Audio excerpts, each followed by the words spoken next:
शरसूनुः सत्यवती हृदय नंदनो व्यासः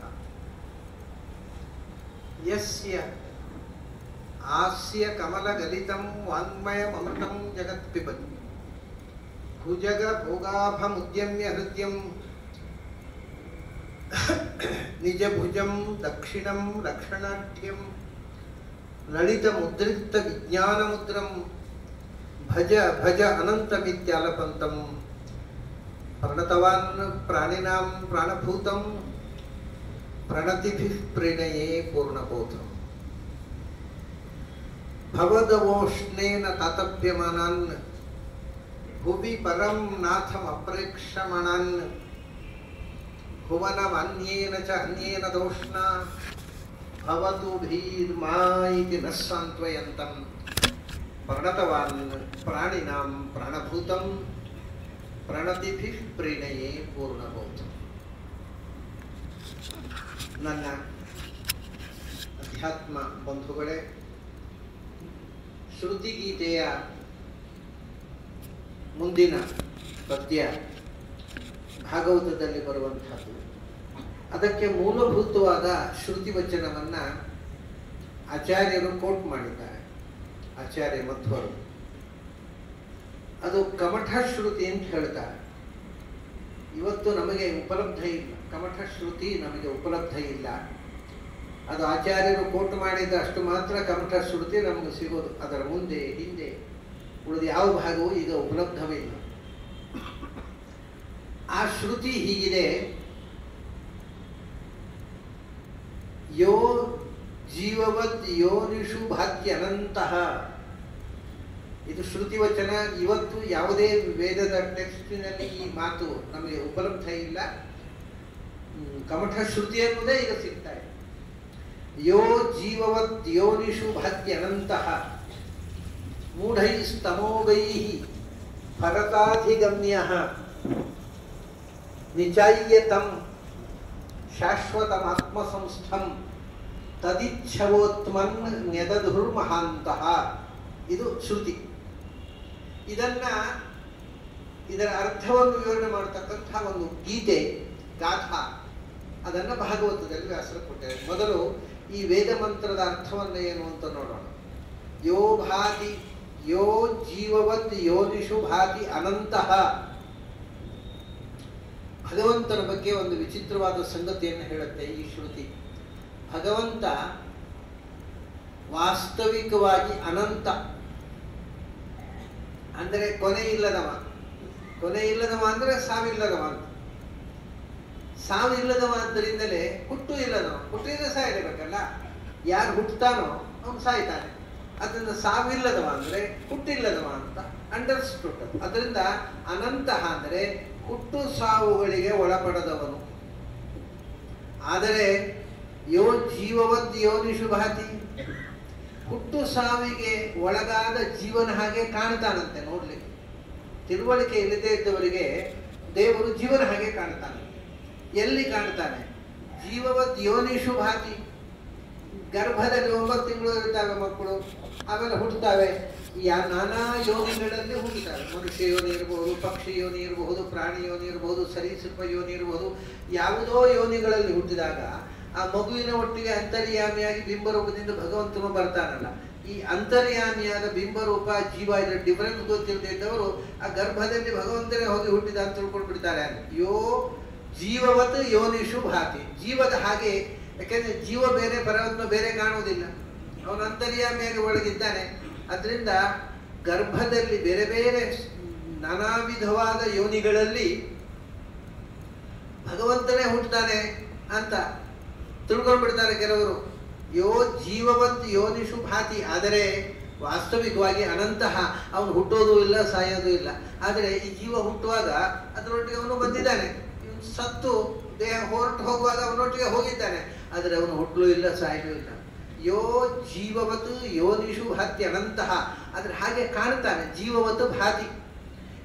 ಜೀವ ಭಗವಂತ ಬೇರೆ, ಜೀವ ಬೇರೆಯಾಗಿ ಗುರುತಿಸಲಿಕ್ಕೆ ಆಗುವುದಿಲ್ಲ ಎಲ್ಲರಿಗೆ. ಯಾರಿಗೆ ಅಂದರೆ ಮೂಢೈಹಿ ತಮೋಗೈಹಿ. ಯಾರು ಹೆಟ್ಟರಿದ್ದಾರೆ, ದಡ್ಡರಿದ್ದಾರೆ, ಸೂಕ್ಷ್ಮ ದೃಷ್ಟಿ ಇಲ್ಲದವರು ಹಿಂದೆ ಬಂದಿದೆ ನೋಡಿ, ಶಾರ್ಕರಾಕ್ಷಿಯರು ಅಂತ.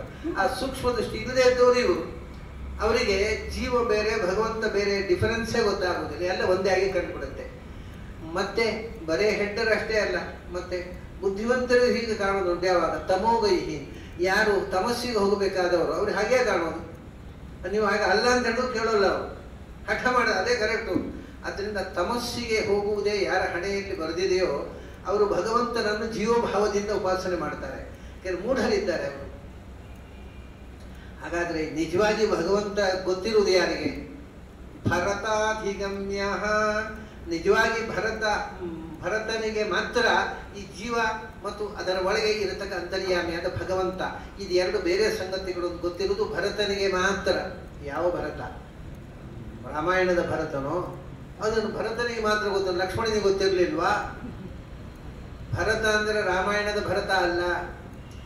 ಮತ್ತೆ ಐತರೇಯ ಉಪನಿಷತ್ತಿನಲ್ಲಿ ಐತರೇಯ ಬ್ರಾಹ್ಮಣದಲ್ಲಿ ಬಂದಿರತಕ್ಕ ಭರತ. ಅಲ್ಲಿ ಏನಂటే ವಾಯುರುವಾವ ಭರತಃ. ಭರತ ಅಂದರೆ ವಾಯುದೇವರು. ವಾಯುದೇವರಿಗೆ ಮಾತ್ರ ಗೊತ್ತು ಈ ಡಿಫರೆನ್ಸ್. ಜೀವದ ಒಳಗಿರ್ತಕ್ಕ ಬಿಂಬರೂಪಿಯಾದ ಪರಮಾತ್ಮ, ಇದನ್ನು ಸರಿಯಾಗಿ ಅರ್ಥ ಮಾಡಿಕೊಂಡವರು ವಾಯುದೇವರು. ಯಾಕೆಂದರೆ ಎರಡು ಕಾರಣಗಳಿಂದ ಅವರು ಭರತ. ಆದ್ದರಿಂದ ಭರತ ಅಂದರೆ ಏನು ಗೊತ್ತಾ? ಭರತ ಅಂದರೆ ಭ ಅನ್ನುವುದಕ್ಕೆ ಪ್ರಸಿದ್ಧವಾದ ಅರ್ಥ, ಅದಕ್ಕೆ ತುಂಬ ಅರ್ಥ ಇದೆ, ನೂರಾರು ಅರ್ಥಗಳಿದೆ, ಅದು ಹೋಗಲಿ. ಪ್ರಸಿದ್ಧವಾದ ಅರ್ಥ ಮೂರು. ಒಂದು ಭ ಅಂದರೆ ಬೆಳಕು, ಮತ್ತೊಂದು ಭ ಅಂದರೆ ಆನಂದ, ಮತ್ತೊಂದು ಭ ಅಂದರೆ ಜ್ಞಾನ. ಜ್ಞಾನಾನಂದದ ಬೆಳಕು ಯಾರು? ಭ ಅಂದರೆ ಭಗವಂತ. ಯಾಕೆಂದರೆ ಅವನೇ ಜ್ಞಾನಾನಂದದ ಬೆಳಕು. ಮತ್ತು ಯಾರಲ್ಲಿಯೂ ಆ ಜ್ಞಾನಾನಂದದ ಬೆಳಕಿಲ್ಲ. ಅದರಿಂದ ಭ ರಥಃ ಅಂದರೆ ಜ್ಞಾನಾನಂದ ಸ್ವರೂಪನಾದ ಜ್ಯೋತಿರ್ಮಯನಾದ ಭಗವಂತನಲ್ಲಿ ಸದಾ ನಿರತನಾದವನು. ಆದ್ದರಿಂದ ಅವನಿಗೆ ಗೊತ್ತು ದೇವರು ಅಂದರೆ ಏನು, ಜೀವ ಅಂದರೆ ಏನು, ಡಿಫರೆನ್ಸ್ ಗೊತ್ತು. ಉಳಿದವರಿಗೆ ಹೇಗೆ ಗೊತ್ತಾಗಬೇಕು? ಅವನು ಭರತ. ಭರತ ಅನ್ನೋದಕ್ಕೆ ಭ ಅಂದರೆ ಭಕಾರ ವಾಚ್ಯನಾದ ಭಗವಂತನಲ್ಲಿ. ಭ ಈಸ್ ಎನ್ ಅಬ್ರಿವಿಯೇಷನ್ ಆಫ್ ಭಗವಾನ್. ಅಷ್ಟೇ ಅಲ್ಲ, ಎಟಿಮೊಲಾಜಿಕಲಿ ಆಲ್ಸೋ ಅವನು ಭ. ಯಾಕೆ? ಭ ಅಂದರೆ ಬೆಳಕು, ಭ ಅಂದರೆ ಆನಂದ, ಭ ಅಂದರೆ ಜ್ಞಾನ. ಜ್ಞಾನಾನಂದದ ಜ್ಯೋತಿಷ್ ಬೆಳಕು ಭಗವಂತ. ಅದಕ್ಕೆ ಅಲ್ವಾ ತತ್ ಸವಿತುರ್ವರೇಣಿಯಂ ಭರ್ಗೋ ದೇವಸ್ಯ ಧೀಮಹಿ. ಭರ್ಗ ಅಂದರೆ ಭ ಅಂದರೆ ಬೆಳಕು, ರ ಅಂದರೆ ಆನಂದ, ಗ ಅಂದರೆ ಜ್ಞಾನ. ಜ್ಞಾನಾನಂದದ ಬೆಳಕಾದ್ರೆ ಭಗವಂತನನ್ನು ಭರ್ಗ ಅಂತ ಗಾಯತ್ರಿ ಹೇಳುತ್ತೆ. ಬಹಳ ಜನರಿಗೆ ಚಿಕ್ಕಂದಿನಲ್ಲಿ ಉಪನಯನ ಆದ್ರಿಂದ ಹೇಳ್ತಾ ಇದ್ದಾರೆ ಭರ್ಗ ಅಂತ ಏನೋ ಗೊತ್ತೇ ಇಲ್ಲ ಇವತ್ತಿಗೂ. ಅದು ಯಾಕೆ ಅಂದರೆ ಏನೋ ಭರ್ಗ ಅಂತ ಹೇಳಿದ್ದಾರೆ, ವೇದದಲ್ಲಿ ಹೇಳಿದ್ದಾರೆ, ಪುರೋಹಿತರು ಹೇಳಿಕೊಟ್ಟಿದ್ದಾರೆ, ಅಷ್ಟೇ ಗೊತ್ತಿರೋದು ಬಹಳ ಜನಕ್ಕೆ. ಭರ್ಗ ಅಂದರೆ ಜ್ಞಾನಾನಂದಮಯವಾದ ಬೆಳಕು ಅಂತ ಅರ್ಥ. ಭ ರತಿ ಜ್ಞಾನ ರೂಪತ್ವಾದ ಭರ್ಗ. ಅದೇ ಅರ್ಥ ಇಲ್ಲಿ ಭ ಅಂದರೆ. ಭ ಅಂದರೆ ಬೆಳಕು ಹೌದು, ಭ ಅಂದರೆ ಆನಂದವೂ ಹೌದು, ಭ ಅಂದರೆ ಜ್ಞಾನವೂ ಹೌದು. ಜ್ಞಾನಾನಂದದ ಬೆಳಕಿನ ರೂಪ ಜ್ಯೋತಿರ್ಮಯ ಪುರುಷ ಅಂಥ ಭಗವಂತನಲ್ಲಿ ಸದಾ ರತನಾದವ ಭರತ. ಅವನಿಗೆ ಗೊತ್ತಿರೋದು ಇನ್ಯಾರಿಗೆ ಗೊತ್ತಿರಬೇಕು ಹೇಳಿ ಭಗವಂತನ ಬಗೆಗೆ? ಅಷ್ಟೇ ಅಲ್ಲ, ಅವನು ಭಗವಂತನಲ್ಲಿ ಅನನ್ಯವಾದ ಭಕ್ತಿಯಿಂದ ಭರಿತನಾದವ. ಆದ್ದರಿಂದ ಭರತ ಭಕ್ತ, ದೊಡ್ಡ ಭಕ್ತ, ಸದಾ ಭಗವಂತನ ಚಿಂತನೆಯಲ್ಲಿ ನಿರತ. ಆದ್ದರಿಂದ ಭಗವಂತನ ಬಗ್ಗೆ ಚೆನ್ನಾಗಿ ಗೊತ್ತಿದ್ದವನು ಭರತ. ಯಾರದು? ಜೀವರಲ್ಲಿ ವಾಯುದೇವರು. ವಾಯುರುವಾವ ಭರತಃ ಐತರೆ. ವೇದ ಹೇಳ್ತದೆ ಭರತ ಅಂದರೆ ವಾಯುದೇವರು. ಆದ್ದರಿಂದ ವ್ಯಾಸರು ಭಾರತ ಅಂತ ಹೆಸರಿಟ್ರು. ಮಹಾಭಾರತ ಅಂದರೆ ಭರತ ವಂಶದ ರಾಜರ ಕಥೆ ಅಂತ ಒಂದರ್ಥ. ಅಷ್ಟೇ ಅರ್ಥ ಅಲ್ಲ ಅವರಿಗೆ. ಮತ್ತೆ ಭರತ ವಂಶದಲ್ಲಿ ಹುಟ್ಟಿದ ಭರತ ಒಬ್ಬ ಇದ್ದಾನಲ್ಲ ವಾಯುದೇವರು, ಭೀಮ, ಅವನ ಕಥೆ. ಆದ್ದರಿಂದ ಭಾರತ. ಆ ಭರತನಿಗೆ ಅಣ್ಣ ತಮ್ಮಂದರಾಗಿ ಹುಟ್ಟಿದ್ರಿಂದ ಇವರೆಲ್ಲರೂ ಭರತನ ಸಂಬಂಧಿಗಳಾದ್ದರಿಂದ ಪಾಂಡವರು ಭಾರತರು. ಹೀಗೆ ಅನೇಕ ಒಳನೋಟಗಳನ್ನು ಇಟ್ಟುಕೊಂಡು ಆ ಹೆಸರನ್ನು ಇಟ್ಟರು ವ್ಯಾಸ. ಒಂದೇ ಅರ್ಥ ಅಲ್ಲ, ಅನೇಕ ಅರ್ಥಗಳು, ಅನೇಕ ಅರ್ಥದ ಆಯಾಮ, ಬೇರೆ ಬೇರೆ ಆಯಾಮಗಳಲ್ಲಿ ತೆರೆದುಕೊಳ್ಳತಕ್ಕಂಥ ಶಬ್ದ ಅದಾಯಿತು. ಮತ್ತೆ ಇನ್ನೊಂದು ಭರತ ಅಂದರೆ ಏನು ಗೊತ್ತುಂಟ? ಭ ಅನ್ನೋದಕ್ಕೆ ಭ ನಿಕಟತ್ವೇ. ಭ ಅಂದರೆ ಸಮೀಪದಲ್ಲಿ ಅಂತ ಅರ್ಥ. ಸಮೀಪದಲ್ಲೇ ರಥ ಅಂದರೆ ಇರುವವ, ಅಂದರೆ ಭಗವಂತನ ಸಮೀಪದಲ್ಲೇ ಇರುವವ, ಸದಾ ಭಗವಂತನ ಸಮೀಪದಲ್ಲಿ ಇರುವವ. ವಾಯುದೇವರು.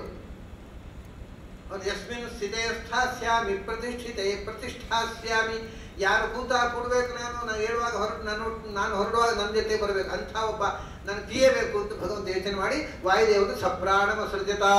ಅದರಿಂದ ಭಗವಂತನ ನಿಕಟ ಅತ್ಯಂತ, ಅಂದರೆ ಭಗವಂತನ ಅತ್ಯಂತ ನಿಕಟದ ಅತ್ಯಂತ ಸಾಮೀಪ್ಯದಲ್ಲಿರ್ತಕ್ಕ ಕ್ಲೋಸೆಸ್ಟ್ ಯಾರು, ಅವನು ಭರತ. ಅಂದರೆ ಸಂಸ್ಕೃತದಲ್ಲಿ ನಿಯರ್ ಬೈ ಅಂತ, ಹತ್ತಿರದಲ್ಲಿ ಭಗವಂತನ ಅತ್ಯಂತ ಸಮೀಪದಲ್ಲಿರ್ತಕ್ಕ ತತ್ವ ಯಾವುದು ಅಂದರೆ ವಾಯುತತ್ವ. ಅದನ್ನ ಅವರಿಗೆ ಭರತ ಅಂತ ಹೆಸರು. ಹಾಗೆ ಭಗವಂತನ ಬಹಳ ಹತ್ತಿರದಲ್ಲಿರುವ ಅವನಿಗೆ ಭಗವಂತನ ಅನೇಕ ವಿಷಯಗಳು ಉಳಿದವರಿಗೆ ಯಾರಿಗೂ ಗೊತ್ತಿಲ್ಲದ ಅನೇಕ ವಿಷಯಗಳು ಗೊತ್ತು. ಯಾಕೆಂದ್ರೆ ಬಹಳ ಹತ್ತಿರದಲ್ಲಿರುವ ನಾವು ನೋಡಿ, ಕೆಲವರು ದೊಡ್ಡ ಮನುಷ್ಯರ ಬಗ್ಗೆ ಭಾರಿ ಗೌರವ ಇಟ್ಕೊಂಡು ನಾವು ಹೋಗ್ತೀವಿ. ಆಗ ಮನೆಯಲ್ಲಿ ಅವರತ್ತಿದ್ದವರು, ನೀವು ಎಂಥದ್ದು ಭಾರಿ ದೊಡ್ಡ ಜನ ತಿಳ್ಕೊಂಡು ಬಂದಾಗ ನಮಗೆ ಪೂರ ಗೊತ್ತುಂಟು, ನಾವು ಅಲ್ಲೇ ಇರೋದು. ನೀವು ದೂರದಲ್ಲಿದ್ದವರಿಗೆ ನಮಗೊತ್ತುಂಟು ಅವರ ಹಣೆ ಬರಹ. ಹಾಗೆ ಹತ್ತಿರದಲ್ಲಿದ್ದವರಿಗೆ ಒಳಗಿದ್ದದ್ದು ಡಿಫೆಕ್ಟ್ಸು ಇಫೆಕ್ಟ್ಸ್ ಎರಡೂ ಗೊತ್ತಾಗ್ಬಿಡುತ್ತೆ. ಭಗವಂತನ ಡಿಫೆಕ್ಟ್ಸ್ ಇಲ್ಲ, ಇಫೆಕ್ಟ್ಸ್ ಉಳಿದವರಿಗಿಂತ ಹೆಚ್ಚು ಗೊತ್ತಾಗ್ಬಿಡುತ್ತೆ. ಭಗವಂತನ ಮಹಿಮೆ ಉಳಿದವರಿಗಿಂತ ಹೆಚ್ಚು ತಿಳಿದವರು ವಾಯುದೇವರು. ಅದರಿಂದ ಭರತ. ಮತ್ತೆ ಭರತ ಅಂದ್ರೆ ಏನು ಅಂದರೆ ಹತ್ತಿರದಲ್ಲಿ ಇರೋರು. ಯಾರು ಗೊತ್ತುಂಟ? ಯಾವುದ್ರ ಹತ್ರ? ಭಗವಂತನ ಹತ್ರ ಒಂದು ಆಯ್ತಲ್ಲ, ಜೀವ ಸ್ವರೂಪದ ಅಭಿಮಾನ ದೇವತೆ ಅವರು. ಅದರಿಂದ ಜೀವದ ಹತ್ತಿರ ಇರುವವರು ಅವರೇ, ಜೀವ ಸ್ವರೂಪದೊಳಗೆ ಇರುವವರು. ಆದ್ದರಿಂದ ಭರತ. ಹಾಗಾಗಿ ಜೀವಸ್ವರೂಪದ ಅಭಿಮಾನ ದೇವತೆ ಅಂದರೆ ಜೀವದ ಹಣೆ ಬರಹೂ ಗೊತ್ತಿದೆ ಅವರಿಗೆ. ಭಗವಂತನ ಹತ್ತಿರ ಇರೋರು ಅದರಿಂದ ಭಗವಂತನ ಬಗೆಗೂ ಗೊತ್ತಿದೆ. ಅಂದರೆ ಜೀವ ಅಂದರೆ ಏನು, ಭಗವಂತ ಅಂದರೆ ಏನು, ಅದರಲ್ಲಿ ಇರತಕ್ಕ ಡಿಫರೆನ್ಸ್ ಏನು, ಇದೆಲ್ಲವನ್ನು ಚೆನ್ನಾಗಿ ತಿಳಿದ ಒಬ್ಬ ವ್ಯಕ್ತಿ ಇದ್ದರೆ ಅದು ವಾಯುದೇವರು. ಯಾರು ವಾಯುದೇವರನ್ನು ಉಪಾಸನೆ ಮಾಡ್ತಾರೆ ಅವರಿಗೆ ತಿಳಿಯುತ್ತೆ, ಉಳಿದವರಿಗೆ ತಿಳಿಯಲ್ಲ.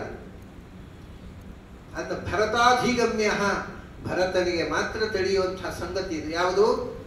ಯೋ ಜೀವವದ್ ಯೋನಿಷು ಭಾತಿ ಅನಂತಹ. ಜೀವದಂತೆ ಕಾಣ್ತಾನೆ, ಜೀವದೊಟ್ಟಿಗೆ ಅವನು ಹುಟ್ಟುತ್ತಾನೆ, ಆದರೆ ಜೀವ ಬೇರೆ, ಅದರ ಒಳಗೆ ಅವನಿದ್ದಾನೆ. ಅವನು ಅನಂತ, ಅವನು ಹುಟ್ಟು ಸಾವುಗಳಿಂದ ಆಚೆಗೆ ಇರುವವ. ಅದು ಗೊತ್ತಾಗೋದು ಭರತನಿಗೆ ಮಾತ್ರ. ಉಳಿದವರೆಲ್ಲ ಮೂಢರು, ತಮೋಗರು, ತಮಸ್ಸಿಗೆ ಹೋಗಬೇಕಾದವರು. ಭಗವಂತನನ್ನ ಮತ್ತು ಜೀವನನ್ನ ಸಮೀಕರಿಸಿ ಚಿಂತನೆ ಮಾಡುವವರು. ಯಾರು ಭರತನನ್ನ ಅರ್ಥ ಮಾಡಿಕೊಂಡಿದ್ದಾರೆ ಅವರಿಗೆ ಭಗವಂತ ಅರ್ಥ ಆಗ್ತಾನೆ. ಅವರು ಏನ್ ಮಾಡ್ತಾರೆ? ನಿಚಾಯ್ಯತಂ ಶಾಶ್ವತಂ ಆತ್ಮಸಂಸ್ಥಂ. ಅಂಥವರು ತಮ್ ನಿಚಾಯ್ಯ ಅಂದ್ರೆ ಭರತನನ್ನು ಮೊದಲು ಉಪಾಸನೆ ಮಾಡ್ತಾರೆ. ನಿಚಾಯ ಅಂದ್ರೆ ಉಪಾಸನೆ ಮಾಡಿ ಅಂತ ಅರ್ಥ. ಉಪಾಸನೆ ಮಾಡಿ ತಿಳಿದು ಸಾಕ್ಷಾತ್ಕರಿಸಿಕೊಂಡು ಯಾರನ್ನ? ಮೊದಲು ಭರತನ ಉಪಾಸನೆ ನಿಚಾಯ್ಯತಂ. ಆಮೇಲೆ ಆ ಭರತನಲ್ಲಿ ನಿಯಾಮಕನಾಗಿರ್ತಕ್ಕಂತಹ ಭಗವಂತನನ್ನು ಉಪಾಸನೆ ಮಾಡ್ತಾರೆ. ಉಪಾಸನೆ ಮಾಡಿ ಭಗವಂತನನ್ನ ಮತ್ತು ಭರತನನ್ನ ತಿಳ್ಕೋತಾರೆ. ಎಂಥವ್ರವರು? ಆತ್ಮಸಂಸ್ಥಂ. ನಾನೇ ಭಗವಂತ ಅಲ್ಲ, ನನ್ನೊಳಗೆ ಭರತ ಇದ್ದಾನೆ, ಭರತನೊಳಗೆ ಭಗವಂತ ಇದ್ದಾನೆ. ಸೊ ಆತ್ಮಸಂಸ್ಥಂ, ತನ್ನಲ್ಲಿ ಸನ್ನಿಹಿತರಾಗಿರತಕ್ಕಂಥ ಭರತನನ್ನು ಉಪಾಸನೆ ಮಾಡ್ತಾರೆ. ಭರತನ ಒಳಗೆ ಅಂತರ್ಯಾಮಿ ಆಗಿರತಕ್ಕ ಭಗವಂತನನ್ನು ಉಪಾಸನೆ ಮಾಡ್ತಾರೆ. ಉಪಾಸನೆ ಮಾಡಿ ತದಿಚ್ಛವೋತ್ಮನ್ ನ್ಯದಧುರ್ಮಹಂತಹ. ತದಿಚ್ಛವ ಅಂಥ ಭಗವಂತನ ಮತ್ತು ಪ್ರಾಣತತ್ವದ ಅನುಗ್ರಹವನ್ನು ಬಯಸುವವರು ತದಿಚ್ಛುಗಳು. ಭಗವಂತನನ್ನು ಬಯಸುವವರು, ಪ್ರಾಣತತ್ವವನ್ನು ಬಯಸುವವರು. ಬಯಸುವುದು ಅಂದರೆ ಅವರ ಅನುಗ್ರಹ ಬಯಸುವುದು ಅಷ್ಟೇ. ಹಾಗೆ ಅವರ ಅನುಗ್ರಹವನ್ನು ಬಯಸಿ ಭಗವಂತನ ಸಮೀಪದಲ್ಲಿ ನೆಲೆಸಿ, ಆಮೇಲೆ ಆತ್ಮನ್ನ ನೆದಧುಹು ತದಿಚ್ಛವೋತ್ಮನ್ ನೆದಧುಹು. ಭಗವಂತನನ್ನು ನಿಧಿಯಂತೆ ತಮ್ಮೊಳಗೆ, ದೊಡ್ಡ ಕೊಪ್ಪರಿಗೆ, ಅದು ಭಗವಂತ ಮತ್ತು ಪ್ರಾಣದೇವರನ್ನು ಎರಡು ಕೊಪ್ಪರಿಗೆಯನ್ನು ತಮ್ಮೊಳಗೇ ತಾವು ಕಂಡರು. ಯಾರು ಕಂಡರು? ಕಾಣದವರು ಮೂಢರು, ಕಂಡವರು ಮಹಾತ್ಮರು. ಮಹಾಂತಹ ಯಾರು ಮಹಾತ್ಮರೋ ಅವರು ಕಂಡರು, ಯಾರು ಮೂಢರೋ ಅವರು ಕಾಣಲೇ. ಇದು ಕಮಠ ಶ್ರುತಿ. ಬಹಳ ಸುಂದರವಾಗಿದೆ ಇಲ್ಲಿ ವಿಷಯ. ಈ ವಿಷಯವನ್ನ ವ್ಯಾಸರು ಶ್ರುತಿಗೀತೆಯಲ್ಲಿ ಹೇಳ್ತಾರೆ. ಒಂದು ದೊಡ್ಡ ಪದ್ಯ ಮಾಡಿ. ಸ್ವಕೃತ ವಿಚಿತ್ರ ಯೋನಿಷು ವಿಷನ್ನಿವ ಹೇತುತಯ ಭರತಮತಶ್ಚಕಾಸಿ ಅನಲವತ್ ಸ್ವಕೃತಾನುಕೃತಿ ಅಪಿ ವಿತಥಾಸು ಅಮೂಷು ಅವಿತಥೌರುವಿಧಂ ಮನಸಿ ನಿಕಟ ಧಿಯೋ ನಯಂತಿ ಅಭಿವಿಪತ್ಯ ತವ. ಹೇಳ್ತಾರೆ ಯಾರು ಏನು ಕಥೆ ಅಂದ್ರೆ ಸ್ವಕೃತ ವಿಚಿತ್ರ ಯೋನಿಷು ವಿಷನ್ನಿವ ಭಾಸಿ. ಭಗವಂತನ ಹತ್ರ ಇದು ಲಕ್ಷ್ಮೀದೇವಿ ಹೇಳ್ತಕ್ಕಂಥ ಮಾತು. ಈ ಶ್ರುತಿಗೀತೆ ಅದರಲ್ಲಿ ಜ್ಞಾನಿಗಳು ಹೀಗೆ ತಿಳ್ಕೊಳ್ತಾರೆ ಅಂತ ಹೇಳಿದರೆ, ಲಕ್ಷ್ಮಿ ಹೇಳ್ತಾಳೆ ನೀನು ಹೀಗೆ ಕಾಣ್ತಿ. ಸ್ವಕೃತ ವಿಚಿತ್ರ ಯೋನಿಷು ವಿಷನ್. ಇಲ್ಲಿಯೂ ಹಾಗೆ ನೋಡಿ, ಸ್ವಕೃತ ಭಗವಂತನಿಂದ ನಿರ್ಮಿತವಾಗಿರ್ತಕ್ಕ. ಸ್ವಕೃತ ಅಂದರೆ ಸ್ವಂ ಅಂದರೆ ಭಗವಂತ. ಭಗವಂತನಿಂದ ನಿರ್ಮಿತವಾದ ನಾನಾ ಯೋನಿಗಳು, ಮನುಷ್ಯ ಯೋನಿ, ಪ್ರಾಣಿ ಜನ್ಮ, ಪಶು ಪಕ್ಷಿಗಳ ಜನ್ಮ, ಯಾವುದೋ ಒಂದು ಕೀಟ ಜನ್ಮ, ಸರೀಸೃಪ ಜನ್ಮ. ಸ್ವಕೃತ ಅವನವನ ಕರ್ಮಕ್ಕೆ ತಕ್ಕಂತೆ ಭಗವಂತ ನಿರ್ಮಿಸಿದ ವಿಚಿತ್ರವಾದ ಯೋನಿಗಳು. ಅದು ಮನುಷ್ಯ ಇರ್ಬೋದು, ಪ್ರಾಣಿ ಇರ್ಬೋದು, ಕ್ರಿಮಿಕೀಟ, ಏನು ಅಂತ ಹೇಳಲಿಕ್ಕಿಲ್ಲ. ನಾನಾ ವೈಚಿತ್ರ್ಯದಿಂದ ತುಂಬಿರತಕ್ಕಂಥ ಈ ಒಡಲಿನಲ್ಲಿ, ಗರ್ಭದಲ್ಲಿ ವಿಷನ್ ಪ್ರವೇಶಿಸುವ ಯಾರು? ಜೀವ. ಅಂಥ ಜೀವನ ವಿಷನ್ ಇವ ಭಾಸಿ, ನೀನು ಹಾಗೆ ಕಾಣ್ತಿ ಸಾಮಾನ್ಯ ಜನರಿಗೆ. ಅದರೊಳಗೆ ಪ್ರವೇಶ ಮಾಡಿದವನು ಜೀವ, ನೀನು ಜೀವನ ಹಾಗೆ ಕಾಣ್ತಿ, ನೋಡ್ಲಿಕ್ಕೆ ವ್ಯತ್ಯಾಸವೇ ಗೊತ್ತಾಗೋದಿಲ್ಲ. ವಿಷನ್ ಇವ, ಗರ್ಭದ ಒಳಗೆ ಪ್ರವೇಶ ಮಾಡುವ ಜೀವನಂತೆ ಚಕಾಸಿ ಕಾಣಿಸ್ತಾ ಇದ್ದೀನಿ ನೀನು ಗರ್ಭದೊಳಗೆ ಸುಖ ದುಃಖಗಳನ್ನು ಅನುಭವಿಸುವ ಜೀವ ಅಂದರೆ ನೀನೇ ಅಂತ ತಿಳ್ಕೊಂಡ್ಬಿಡ್ತಾರೆ. ಯಾಕೆಂದ್ರೆ ಸ್ವಕೃತ ವಿಚಿತ್ರ ಯೋನಿಷು, ಸ್ವಕೃತ ಅಂದರೆ ಭಗವಂತ ಮಾಡಿದ ವಿಚಿತ್ರ ಯೋನಿ ಅಂತ ಒಂದು ಅರ್ಥ ಹೇಳಿದೆ. ಈಗ ಜೀವ ಸ್ವಕೃತ ವಿಚಿತ್ರ ಯೋನಿಷು, ಅವನ ಪ್ರಾರಬ್ಧ ಕರ್ಮದಿಂದ ಕರ್ತ. ಸ್ವಕೃತ ಅಂದರೆ ಅವರವರ ಪ್ರಾರಬ್ಧ ಕರ್ಮದಿಂದ ಯಾವ ಜನ್ಮ ಬರಬೇಕು ಅನ್ನೋ ತೀರ್ಮಾನ ನಮ್ಮ ಕರ್ಮದಿಂದ ಅಲ್ವಾ. ನಾನು ಪುಣ್ಯ ಕರ್ಮ ಮಾಡಿದರೆ ಮನುಷ್ಯನಾಗಿ ಹುಡ್ತೇನೆ, ಪಾಪ ಕರ್ಮ ಮಾಡಿದರೆ ಪ್ರಾಣಿ ತೈಹವರ ಹೋ ಅವೃಕೋವ ವ್ಯಾಘ್ರೋವ ಯಜ್ಜದಾ ಭವಂತಿ ತತ್ತದ್ವು. ಏನಾಗಬೇಕು? ನಾನು ತೋಳವಾಗಿ, ಅಲ್ಲಿ ಉಪನಿಷತ್ ಹೇಳ್ತಾರೆ, ತಪ್ಪು ಉಪಾಸನೆ ಮಾಡಿದರೆ ವೃಕೋವ ವ್ಯಾಘ್ರೋವ ವರಾಹೋವ ಸಿಂಹವ, ತೋಳವಾಗಿ ಹುಟ್ಟಬಹುದು, ಹುಲಿಯಾಗಿ ಹುಟ್ಟಬಹುದು, ಹಂದಿಯಾಗಿ ಹುಟ್ಟಬಹುದು, ಹುಳ ಹುಪ್ಪಟಿಯಾಗಿ ಹುಟ್ಟಬಹುದು. ಯಾವ ಯೋನಿಯಲ್ಲಿ ನಾನು ಹುಟ್ಟಬೇಕು ಅನ್ನೋದು ಸ್ವಕೃತ. ಅದು ನಾನು ಮಾಡಿದ ಪಾಪ ಕರ್ಮದ ಫಲ, ಪಾಪವೋ ಪುಣ್ಯವೋ. ಅದರಿಂದ ಜೀವ ಸ್ವಕೃತ ವಿಚಿತ್ರ ಯೋನಿಷು ವಿಷನ್, ತಾನು ಮಾಡಿದ ನಾನಾ ಬಗೆಯ ಯೋನಿಯಲ್ಲಿ ಪ್ರವೇಶ ಮಾಡ್ತಾನೆ ಜೀವ.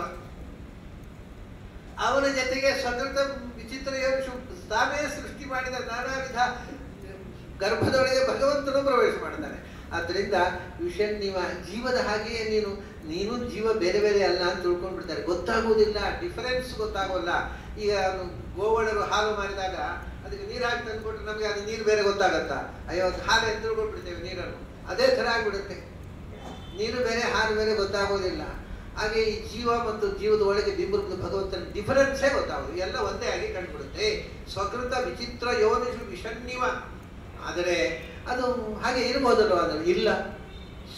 ಹೇತುತಯ ಭರತಮತಃ, ನಿಜವಾಗಿ ಭರತ ಏನು ತಿಳ್ಕೊಂಡಿದ್ದಾರೆ ಗೊತ್ತುಂಟ? ಜೀವ ಅಂತ ತಿಳ್ಕೊಳ್ಳಿಲ್ಲ. ಮತ್ತೆ ಹೇತುತಯ, ಈ ಜೀವನ ಸೃಷ್ಟಿಗೆ ಕಾರಣ ಅಂತ ತಿಳ್ಕೊಂಡಿದ್ದಾರೆ. ಹೇತುತಯ ಇಡೀ ಜಗತ್ತಿಗೆ ಕಾರಣ, ಜೀವದ ಶರೀರ ಸೃಷ್ಟಿಗೆ ಕಾರಣ, ಜೀವದ ಸೃಷ್ಟಿಗೆ ಕಾರಣ, ಸರ್ವ ಜಗತ್ತಿನ ಸೃಷ್ಟಿಗೆ ಕಾರಣ ಅಂತ ಭರತ ತಿಳ್ಕೊಂಡಿದ್ದಾನೆ. ಸಾಮಾನ್ಯ ಜನರು ನಾನೇ ತಿಳ್ಕೊಂಡ್ಬಿಡ್ತಾರೆ. ಹೇತುತಯ ಸಮಸ್ತ ಜಗತ್ತಿಗೆ ಕಾರಣ ಅಂತ ಭರತನಿಂದ ತಿಳಿಯಲ್ಪಟ್ಟವ. ಭರತ ಅಂದ್ರೆ ವಾಯುದೇವ, ನಾವು ನೋಡಿದ್ವಿ. ಹೇತುತಯ ಭರತಮತಃ, ಸಮಸ್ತ ಜಗತ್ತಿಗೆ ಕಾರಣ ಅಂತ ವಾಯುದೇವರು ತಿಳ್ಕೊಂಡಿದ್ರೆ ಅದನ್ನ ಸಾಮಾನ್ಯ ಜೀವರು ಗರ್ಭದಲ್ಲಿ ಹುಟ್ಟುವಂತಹ ಜೀವವೇ ಭಗವಂತನ ಸ್ವರೂಪ ತಿಳ್ಕೊಂಡು ಬಿಟ್ಟಿದ್ದಾರೆ. ಭಗವಂತ ಯಾಕೆ ಹುಟ್ಟಿದ ಅಂದ್ರೆ, ಅಲ್ಲ ಹುಟ್ಟಿದ ಅಂದ್ರೆ ಅವನು ಜೀವಭಾವ ಬಂದಾಗ ಜೀವವಾಗಿ ಕಾಣಿಸ್ತಾನೆ. ಜೀವಭಾವ ಯಾಕೆ ಬಂತು ಯಾರಿಗೆ ಗೊತ್ತು? ಅದು ಯಾರಿಗೂ ಗೊತ್ತಿಲ್ಲ. ದೇವರಿಗೆ ಜೀವಭಾವ ಯಾಕೆ ಬಂತು? ಅಜ್ಞಾನದಿಂದ. ಅಜ್ಞಾನ ಯಾರಿಗೆ ಬಂತು? ಅದು ಕೇಳಬೇಡಿ, ಹುಟ್ಟದು ಹೇಳಲಿಕ್ಕೆ ಆಗೋದಿಲ್ಲ. ಅಜ್ಞಾನ ಯಾರಿಗೆ ಬಂತು ಅಂತ ಹೇಳಲಿಕ್ಕೆ ಇವರಿಗೆ ಯಾರಿಗೂ ಹೇಳಿ. ಯಾಕೆಂದ್ರೆ ಯಾರ ಅಜ್ಞಾನದಿಂದ ದೇವರಿಗೆ ಜೀವಭಾವ ಬಂತು? ದೇವರೇ ಜೀವವಾಗಿ ಹುಟ್ಟಿಬಿಡ್ತಾರಲ್ಲ, ಯಾರ ಅಜ್ಞಾನದಿಂದ? ನಮ್ಮ ಅಜ್ಞಾನದಿಂದ ದೇವರ ಜೀವ, ಮತ್ತೆ ದೇವರಿಗೆ ಅಜ್ಞಾನ ಉಂಟು ಅಂತ ಹೇಳುದು. ಇದಕ್ಕಿಂತ ದೊಡ್ಡ ಗಂಡಾಂತರ ಉಂಟ? ದೇವರು ಅಜ್ಞಾನದಿಂದ ಜೀವವಾಗಿ ಹುಟ್ಟುತ್ತಾನೆ. ಆಹಾ, ಏನು ಅದ್ಭುತವಾದ ಇನ್ವೆನ್ಷನ್! ಇದಕ್ಕಿಂತ ಅಸಂಗತವಾಗಿ ಒಂದು ಹೇಳಲಿಕ್ಕೆ ಮಾತಾಡುವಂತಹ ವಿಷಯ ಉಂಟ ಏನಾದರೂ? ಆದರೆ ಒಮ್ಮೆ ಹೇಳಿಬಿಟ್ರೆ ಅದು ನಮ್ಮ ಗುರುಗಳು ಹೇಳಿದ್ದು ಕೆಂಡ ತಟ್ಟಿಕೊಳ್ಳುವುದೇ, ಪ್ರಶ್ನೆಯೇ ಬರುವುದಿಲ್ಲ. ಅದರಿಂದ ಅದಕ್ಕೆ ಅವರು ಮೂಢೈಸ್ತಮೋಗೈಹಿ, ಮೂಢರು, ಸ್ವಂತ ಚಿಂತನೆ ಇಲ್ಲದೆ ಇದ್ದವರು. ಯಾರು ಹೇಳಿದರೆ ಅದು ಕೆಂಡ ತಟ್ಟಿಕೊಳ್ಳೋರು, ಅವರಿಗೆ ಅದೇ ಸರಿ ಕಾಣುತ್ತೆ. ಏನು ಮಾಡೋದು? ಸ್ವಲ್ಪ ಯೋಚನೆ ಮಾಡಿದರೆ ಇದು ಎಷ್ಟು ಅಸಂಗತ ಅಲ್ಲ. ದೇವರು ಜೀವಭಾವ ಹೊಂದುವುದು ಯಾವಾಗ? ದೇವರಿಗೆ ಅಜ್ಞಾನ ಬಂದಾಗ. ಅವರಿಗೆ ಅಜ್ಞಾನ ಬರುವುದು ಯಾವಾಗ? ಅದು ಯಾರಿಗೆ ಗೊತ್ತು? ಅಜ್ಞಾನವೇ ಇಲ್ಲದಿದ್ರೆ ಅವ್ನು ನಾನು ಜೀವ ಬರಬಹುದು ಹೇಗೆ ಅವನಿಗೆ? ಆಗ ದೇವರಿಗೂ ಅಜ್ಞಾನ ಬರಬೇಕು. ಹಾಗಾದರೆ ಒಂದು ದೃಷ್ಟಿಯಿಂದ ದೇವರಿಗಿಂತ ನಾವೇ ವಾಸಿಕ, ಅಷ್ಟು ಭಯಂಕರವಾದ ಅಜ್ಞಾನ ನಮಗಿಲ್ಲ. ಅವನಿಗೆ ಏನು ಅಂದರೆ ನಾನು ದೇವರಲ್ಲ ಜೀವ ಅನ್ನೋ ಭ್ರಮೆ ಬಂದು ಹೋಗಿದೆ. ನಮಗೆ ನಾನು ಜೀವ ಅಲ್ಲ ಅಂತ ಭ್ರಮೆ ಇಲ್ಲ ನಮಗೆ, ನಾವು ಜೀವ ಅಂತ ಅವನಿಗೆ ತಾನು ದೇವರು ಅನ್ನೋದು ಗೊತ್ತಿಲ್ಲ, ಜೀವ ಅನ್ನೋ ಭ್ರಮೆ ಬಂದುಬಿಟ್ಟಿದೆ. ಎಂಥ ದೇವರು? ತನ್ನ ಸ್ವರೂಪದ ಬಗ್ಗೆ ಮರೆವು ಮತ್ತು ವಿಪರೀತ ಜ್ಞಾನ ಇರುವಂಥ ದೇವರು ಯಾರ್ಯಾರು ಬೇಕಾ? ನಮ್ಮ ಶತ್ರುಗಳು ಅಂಥ ದೇವರಾಗುವುದು ಬೇಡ. ಆದರೆ ಎಷ್ಟು ಅದ್ಭುತ ಅಂತಂದರೆ, ಹಾಗೆ ಹೇಳಿದಾಗ ಆಹಾ ಏನು ಆನಂದ ಪಡೋರಿದ್ದಾರೆ ಕೆಲವರು. ಏನು ಆನಂದ, ಏನು ಭಗವಂತನೇ ಜೀವವಾಗಿ ಹುಟ್ಟು ಬಿಡ್ತಾನೆ, ಆಹಾ ಏನು ಅದ್ಭುತ, ಏನು ಅದ್ಭುತ ಏನಿದೆ, ಶೋಚನೀಯ, pitiable. It's A pathetic condition of god. ಅದನ್ನು ಅದ್ಭುತ ಏನು, ವಿಸ್ಮಯ ಏನು, ಕೆನೆ ತಟ್ಟಿ ಬಿಡಲಿಕ್ಕೇನು, ಇಟ್ ಇಸ್ ಪಿಟಿಯಬಲ್. ದೇವರ ಬಗ್ಗೆ ಅನುಕಂಪ. ಅಯ್ಯೋ ಪಾಪ, ನಮಗೂ ಇಷ್ಟು ತಾಪತ್ರೆ, ಅವನು ಇಷ್ಟೆಲ್ಲ ತಾಪತ್ರೆ ಉಂಟಲ್ಲ, ಬೇಡಪ್ಪ ನಮ್ಮ ಶತ್ರುಗಳಿಗೂ ಆ ದೇವ ಪದವಿ ಬೇಡ ಅಂತ ಅನಿಸುವುದಿಲ್ವ ಅಂತ ಹೇಳ್ತಾರೆ. ಅದನ್ನು ಭರತ ಮತಃ ಹೇತುತಯ, ಜಗತ್ತಿಗೆ ಕಾರಣನಾಗಿರತಕ್ಕಂಥ ಪರಶಕ್ತಿ ಇರತಕ್ಕಂಥ ಎಚ್ಚರ ವಾಯುದೇವರಿಗೆ ಮಾತ್ರ ಇದೆ. ಉಳಿದವರಿಗೆ ವಿಷನ್ನಿವ ಗರ್ಭದೊಳಗೆ ಹೋಗಿ ಸೇರಿಕೊಂಡು ಅವನು ಮನುಷ್ಯನಾಗಿ ಹುಟ್ಟುತ್ತಾನೆ, ದೇವರು ಅಂತ ತಿಳ್ಕೊಂಡ್ಬಿಡ್ತಾರೆ.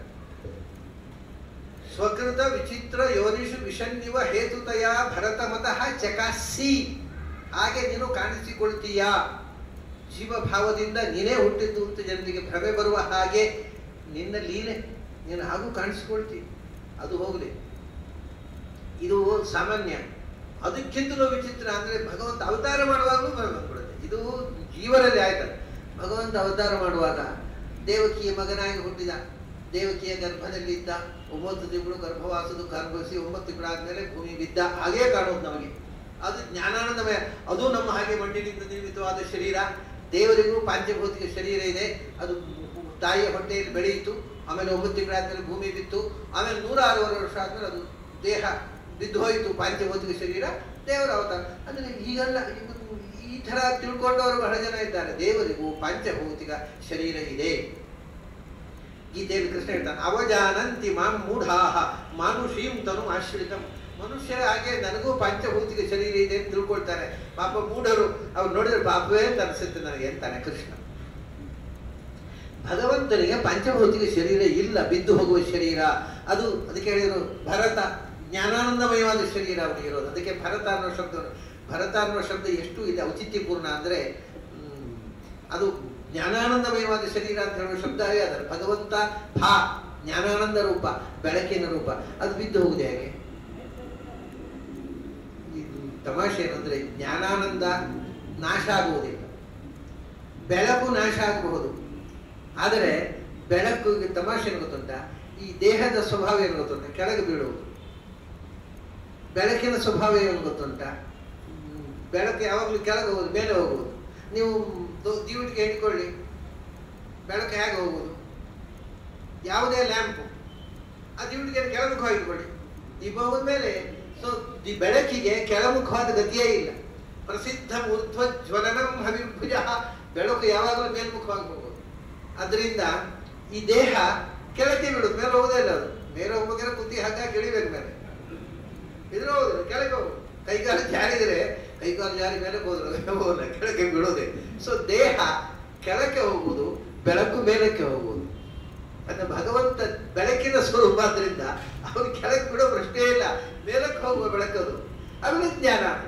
ಹೀಗೆ ಭರತ ಮತಃ ಚಕಾಸ್. ವಾಯುದೇವರಿಗೆ ಮಾತ್ರ ಈ ಸತ್ಯ ಗೊತ್ತು, ನೀನು ಜ್ಞಾನಾನಂದ ಸ್ವರೂಪ, ನೀನು ಬೆಳಕಿನ ರೂಪ. ಉಳಿದವರೆಲ್ಲ ವಿಷನ್ನಿವ ದೇಹದೊಳಗೆ ಪ್ರವೇಶ ಮಾಡಿ ಜೀವಭಾವದಿಂದ ಹುಟ್ಟಿದಿ. ನೀನು ಅವತಾರ ಮಾಡಿದಾಗಲೂ ರಾಮ, ಬಹಳ ಜನ ನೀವು ಕೇಳಿರ್ಬೋದು, ಬೆಂಗಳೂರಿನಲ್ಲೇ ಉಪನ್ಯಾಸ ಮಾಡ್ತಾರೆ. ಅಂದರೆ ರಾಮ ಕೃಷ್ಣ ಅವರೆಲ್ಲ ದೇವರಲ್ಲ, ಅವರು ನಮ್ಮ ಹಾಗೆ ಮನುಷ್ಯರಾಗಿ ಹುಟ್ಟಿ ಎತ್ತರಕ್ಕೆ ಏರಿದವರು. ಅವರು ದೇವರೇನಲ್ಲ, ಅವರು ನಮ್ಮ ಹಾಗೆ ಮನುಷ್ಯ ಮಾತ್ರರು, ಪಂಚಭೌತಿಕ ಶರೀರ ಹುಟ್ಟಿ ಒಂದು ದಿವಸ ಸತ್ತವರು. ಹೀಗೆ ಅಧ್ಯಾತ್ಮವನ್ನು ಉಪದೇಶ ಮಾಡತಕ್ಕಂಥ ಮಹಾಜ್ಞಾನಿಗಳು 20ನೇ ಶತಮಾನದಲ್ಲಿ ಅವತರಿಸಿಬಿಟ್ಟಿದ್ದಾರೆ ಭೂಮಿಯಲ್ಲಿ. ಹಾಗಾಗಿ ದೇವರು ಏನು ಅಂತ ಅವರು ಹಿಂದಿನ ಆಚಾರ್ಯ ಪುರುಷಕ್ಕಿಂತ ಹೆಚ್ಚು ಗೊತ್ತಾಗ್ಬಿಟ್ಟಿದೆ ಅವರಿಗೆ. ದೇವರು ಅಂದರೆ ಏನೂ ಅಲ್ಲ, ಅದು ನಮ್ಮ ಹಾಗೆ ಪಾಂಚಭೌತಿಕ ಶರೀರದಿಂದ ಹುಟ್ಟುವಂತಹ ಒಂದು ಸಾಮಾನ್ಯ ಪ್ರಾಣಿ, ಅದು ಸ್ವಲ್ಪ ಎತ್ತರಕ್ಕೆ ಹೋಗಿದೆ ಅಂತ. ಹೀಗೆ ಆದ್ದರಿಂದ ಹೇಳ್ತಾರೆ, ಗೊತ್ತಾಗೋಲ್ಲ ಅವನು ಭಗವಂತನೇ. ಜೀವ ಹುಟ್ಟುವಾಗ ಬಿಡಿ, ಬಿಂಬರೂಪ ಅದಲ್ಲ, ಭಗವಂತನೇ ಅವತರಿಸಿದಾಗಲೂ ಅದು ಭಗವಂತ ಅಂತ ಗೊತ್ತಾಗೋಲ್ಲ. ನಮ್ಮ ಹಾಗೆ ಹುಟ್ಟಿದ ತಂದೆಯ ರೇತಸ್ಸಿನಿಂದ ತಾಯಿಯ ಗರ್ಭದಲ್ಲಿ ಆಕಾರದೊಳಗೆ ಪಂಚಭೂತಾತ್ಮಕವಾದ ದೇಹ ತೊಟ್ಟು 9 ತಿಂಗಳಾದ ಮೇಲೆ ಭೂಮಿಗೆ ಬಿದ್ದಾಗಲೇ ಕಾಣುವುದು. ಅದು ಆ ಶರೀರ ಜ್ಞಾನಾನಂದಮಯ. ಗೊತ್ತಾಗುತ್ತೇನೆ ಯಾರಿಗಾದ್ರು? ಖಂಡಿತವಾಗಿ ಗೊತ್ತಾಗುತ್ತೆ. ಆದ್ದರಿಂದ ಅದು ಹೇಗೆ ಅಂದರೆ ಅದು ಕಾರಣ ಭ್ರಮೆ ಬರುವಂತೆ ನೀನು ಮಾಡ್ತೀಯ. ಅನಲವತ್ ಸ್ವಕೃತಾನುಕೃತಿ. ನೀನೇ ನಿರ್ಮಿಸಿದ ಶರೀರದೊಳಗೆ ಜೀವನ ಹಾಗೆ. ಜೀವ ನಡೆದು ಹೋದಾಗ ನೀನು ಅವನೊಟ್ಟಿಗೆ ಹೋಗ್ತಿ, ಕೂತಾಗ ಕೂಡ್ತಿ. ಜೀವ ಏನು ಮಾಡ್ತಾನೆ ಅದು ನೀನು ಅಲ್ಲೇ ಮಾಡ್ತಾ, ನೀನು ಅದನ್ನೇ ಮಾಡೋದು, ಬೇರೆ ಏನೂ ಮಾಡೋದಿಲ್ಲ. ಹಾಗಾಗಿ ನೀನು ಬೇರೆ, ಜೀವ ಬೇರೆ ಗೊತ್ತಾಗೋದು ಹೇಗೆ?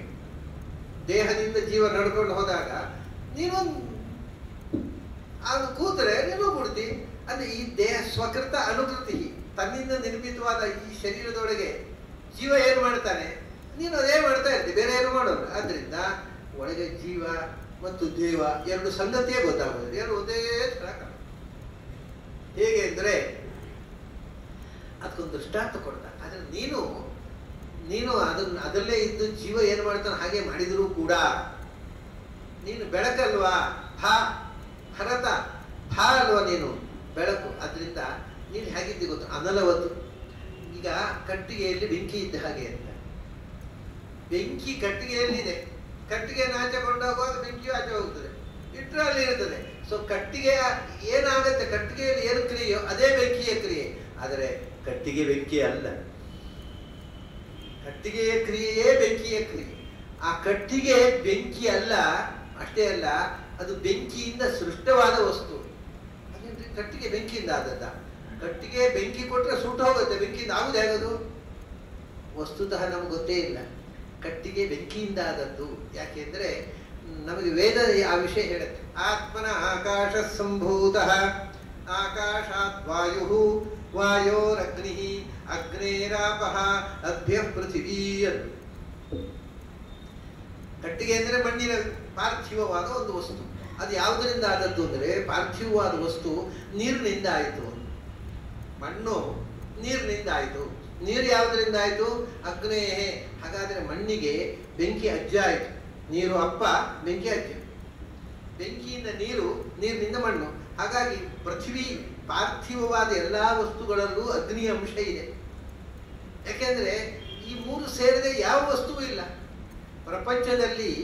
ಕೇವಲ ಮಣ್ಣು ಅಂತ ಒಂದಿಲ್ಲ, ಕೇವಲ ನೀರು ಅಂತ ಒಂದಿಲ್ಲ, ಕೇವಲ ಬೆಂಕಿ, ಶುದ್ಧ ಬೆಂಕಿ ಇಲ್ಲ, ಶುದ್ಧ ನೀರು ಇಲ್ಲ. ಎಲ್ಲ ನೀರು ಪೊಲ್ಯೂಟೆಡ್. ಶುದ್ಧ ಮಣ್ಣು ಇಲ್ಲ. ಮತ್ತೆ ಎಲ್ಲವೂ ಕೂಡ ಬೆಂಕಿ, ಮಣ್ಣು, ನೀರು ಮೂರು ಮಿಶ್ರಣವಾಗಿ ಬೆಂಕಿ ಅಂಶ ಜಾಸ್ತಿ ಆದಾಗ ಬೆಂಕಿ ಆಯಿತು. ಬೆಂಕಿ, ಮಣ್ಣು, ನೀರು ಈ ಮೂರು ಮಿಶ್ರಣವಾಗಿ ನೀರಿನ ಅಂಶ ಜಾಸ್ತಿ ಆದಾಗ ನೀರಾಯಿತು. ಬೆಂಕಿ, ಮಣ್ಣು, ನೀರು ಈ ಮೂರು ಮಿಶ್ರಣವಾಗಿ ಮಣ್ಣಿನ ಅಂಶ ಜಾಸ್ತಿ ಆದಾಗ ಮಣ್ಣಾಯಿತು. ಸೊ ಮೂರರಲ್ಲಿ ಮೂರು ಇದೆ. ಅದರಿಂದ ಬೆಂಕಿಯಿಂದಲೇ ನೀರು ಮತ್ತು ಮಣ್ಣು, ಬೆಂಕಿಯಿಂದಲೇ ಮಣ್ಣು. ಹಾಗಾಗಿ ಸ್ವಕೃತ ಅಂತ. ಮಣ್ಣು ಬೆಂಕಿಯ ಸೃಷ್ಟಿ ಹೊರತು, ಕಟ್ಟಿಗೆ ಬೆಂಕಿಯ ಸೃಷ್ಟಿ ಹೊರತು ಅದೇ ಬೆಂಕಿ ಅಲ್ಲ. ಆದರೆ ಕಟ್ಟಿಗೆಯನ್ನು ನೀವು ಯಾರು ಹಿಡ್ಕೊಂಡು ಹೋದರೆ ಹಾಗೆ ಬೆಂಕಿಯು ಹಾಗೆ.